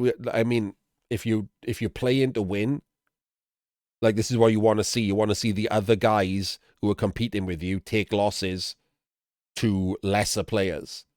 And by that, I'm not insulting them. I just, they could be 60% coaches, which is tabletop top standard, but lesser coaches, because then if you take losses against lesser coaches, then you still will have to play the better coaches, where you're expected to get draws and losses. So unexpected draws and losses are what you want to see on your competitors' records. This is J-Leave's squad. We just saw his Old World Alliance get rewind, but his other 3 teams all took a win each, so making up for it, it's a 75% win rate. Arcani's other squad, 1-2-1. Sick as eggs coming in with 3-0-1. All on the Orcs. This is my squad. I went 3-0-1 on the Undead. You saw, I mentioned I lost the first game, so I've won the last 3 in a row. Pretty good wins, too. They were not good matches for me, this.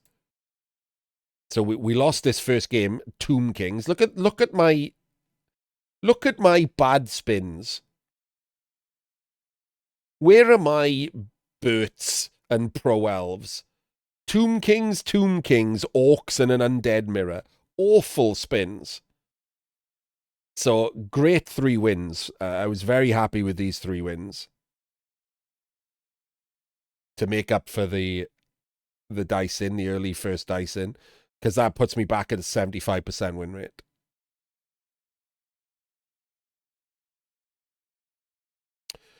Uh, 117. Poor old Antarian.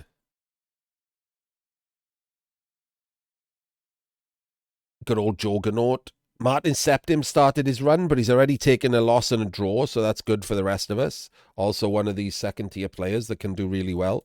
Oh, there's a PA guy, Lick. 1-1-1 on the Undead, and then a loss on the Necro.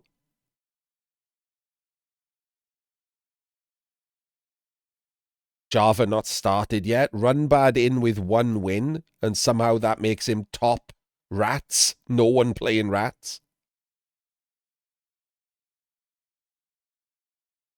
Couple of guys with 2-0-0. One of Wilkins, one of our PA guys, one of the better PA guys, Wilkins team, 2-0-0 was his fresh start.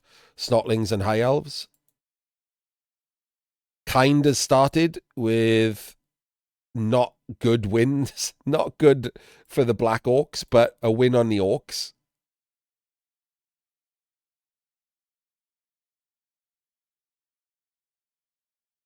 Nama's other squad, also 1-1-1.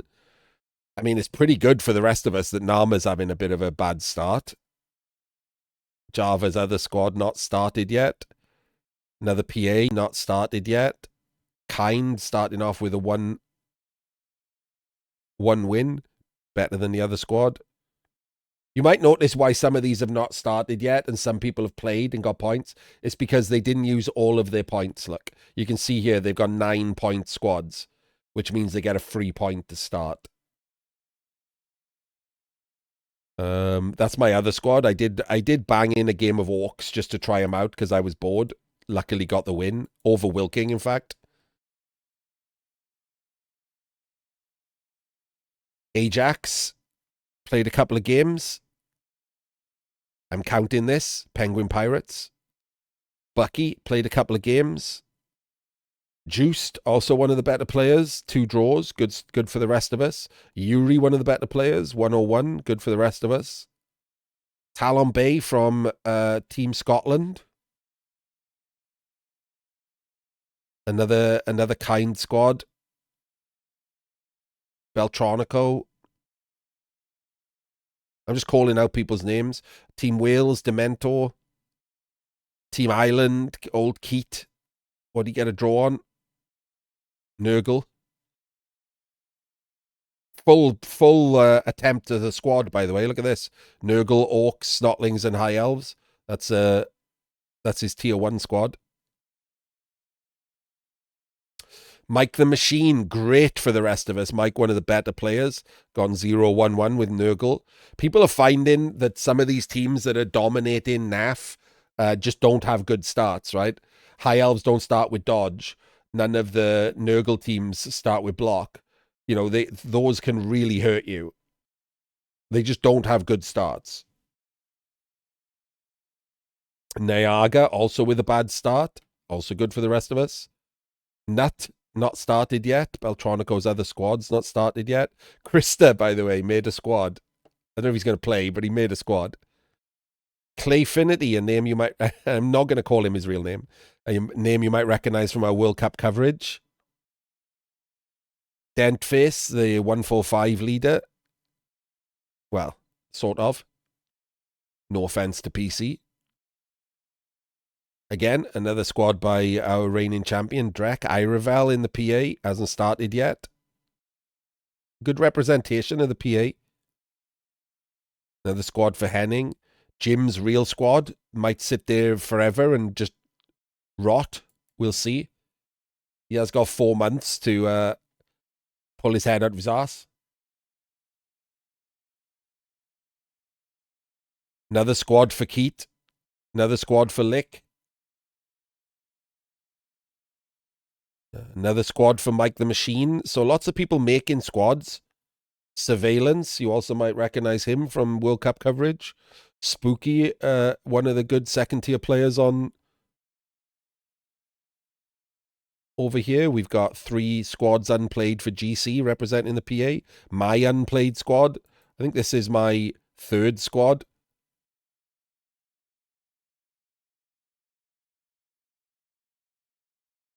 The banging squad. Chaos, Chorfs, Kemri, and Augurs. Valen from Team Scotland has made full 5 squads. Bazakastine from Team America. Took a loss straight off the bat on his Snotlings. To Bucky, good old Bucky, doing the rest of us a favor. Sticking a loss on the Snotlings. So we do have a problem with the stunty thing. There's a lot of stunty mirrors going on right now. A lot. Because everyone's got fresh teams, right? And there's a lot of stunty teams in play. So a lot of the stunty teams are matching with each other. So it's a crazy amount of stunty mirrors going on, which is way more RNG than you want to be in a game. So I'm not playing my stunties at the moment. Panico Black took a loss, which is pretty good for us. Because Panico, good player from the world of tabletop. And a decent squad, Nurgle, Orcs, Tomb Kings, and Black Orcs. But he took a loss on the Nurgle. Nurgle taking losses. Like lack of block and only 2 rerolls is just because they've got all these extra skills. Those were the skills they didn't have that cost them early games before. So there's no difference there, right? You can still 1 in 9 into a loss.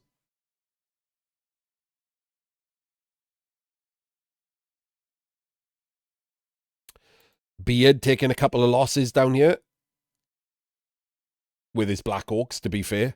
Hasn't played his better teams. Oh, I say better teams. There's Ogres and Burts. I don't really know what Beard's doing down there with his terrible choices of teams, but I hope he's having fun at least.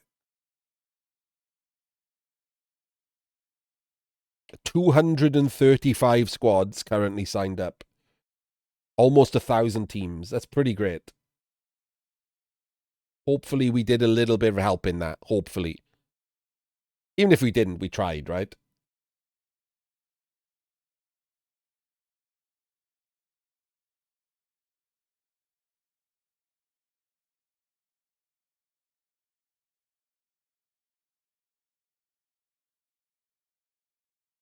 And right now, at 10:30 UK time, there is 1, 2, 3, 4, 5, 6, 7, and 2, 4, 6, 8, 10, 11 BBT teams in a match right now.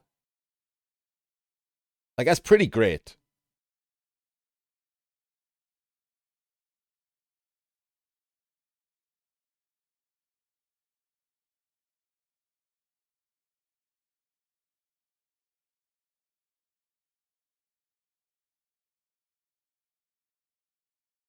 Yeah, obviously it gets worse as the month goes on because people's teams run out and they stop playing, etc. But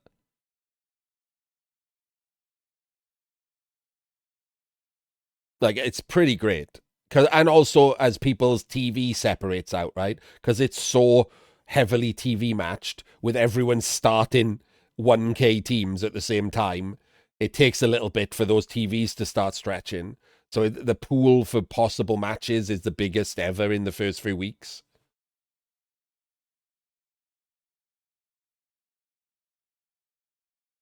And it hasn't taken away from the other stuff. You'll notice people just playing random competitive games. These are not part of the Blackbox trophy. I think these are all game finder games where people are just playing games to practice with 3rd season rules. And then when you scroll down to the bottom, you've got Team England testing. You've got Open League, which is 3rd season just progression in Open League. You've got Eurobowl training. 3 games in Eurobowl training, 4 games in Open League, and a game in Team England testing. I don't know who the hell Bren is. Anyone know who Bren is for Team England? Anyone? Anyone we know? So I think what I'm going to do for this Friday Night Fumbbl, these videos are also good. They're going to be really long, right? If I do 3 games like that and we talk a lot, they're going to be really long, like up to 4 hours. I don't think I have time to cover the other stuff. Like, I was going to try and cover like some international games. Like if I saw any of the top international players playing each other in Eurobowl training or in Team England training, or any of the other squads have their own groups for national training, I was going to do some of them as well. But I think I might have to do a second. If this is popular, I'll do a second night for Fumbbl. We'll do Friday Night Fumbbl and, like, I don't know, Sunday afternoon Fumbbl or something, where I'll do not BBT stuff. So we'll see how popular this is. It doesn't have to have the big numbers. It just has to have the people who like it really like it. I don't need this to have 1,000 views or anything. That's fine. It's a very long video, and it's people watching very small sprites. So but popular enough, you know. If there's enough interest in this, I'll add in a second one to do non-BBT stuff. Anyway, I hope you enjoyed the first Friday Night Fumbbl. Please let me know what you think, and whether or not you like the thumbnails with the pixelated stuff, or whether it's a bit silly. And we will see you next week for a second Friday Night Fumbbl.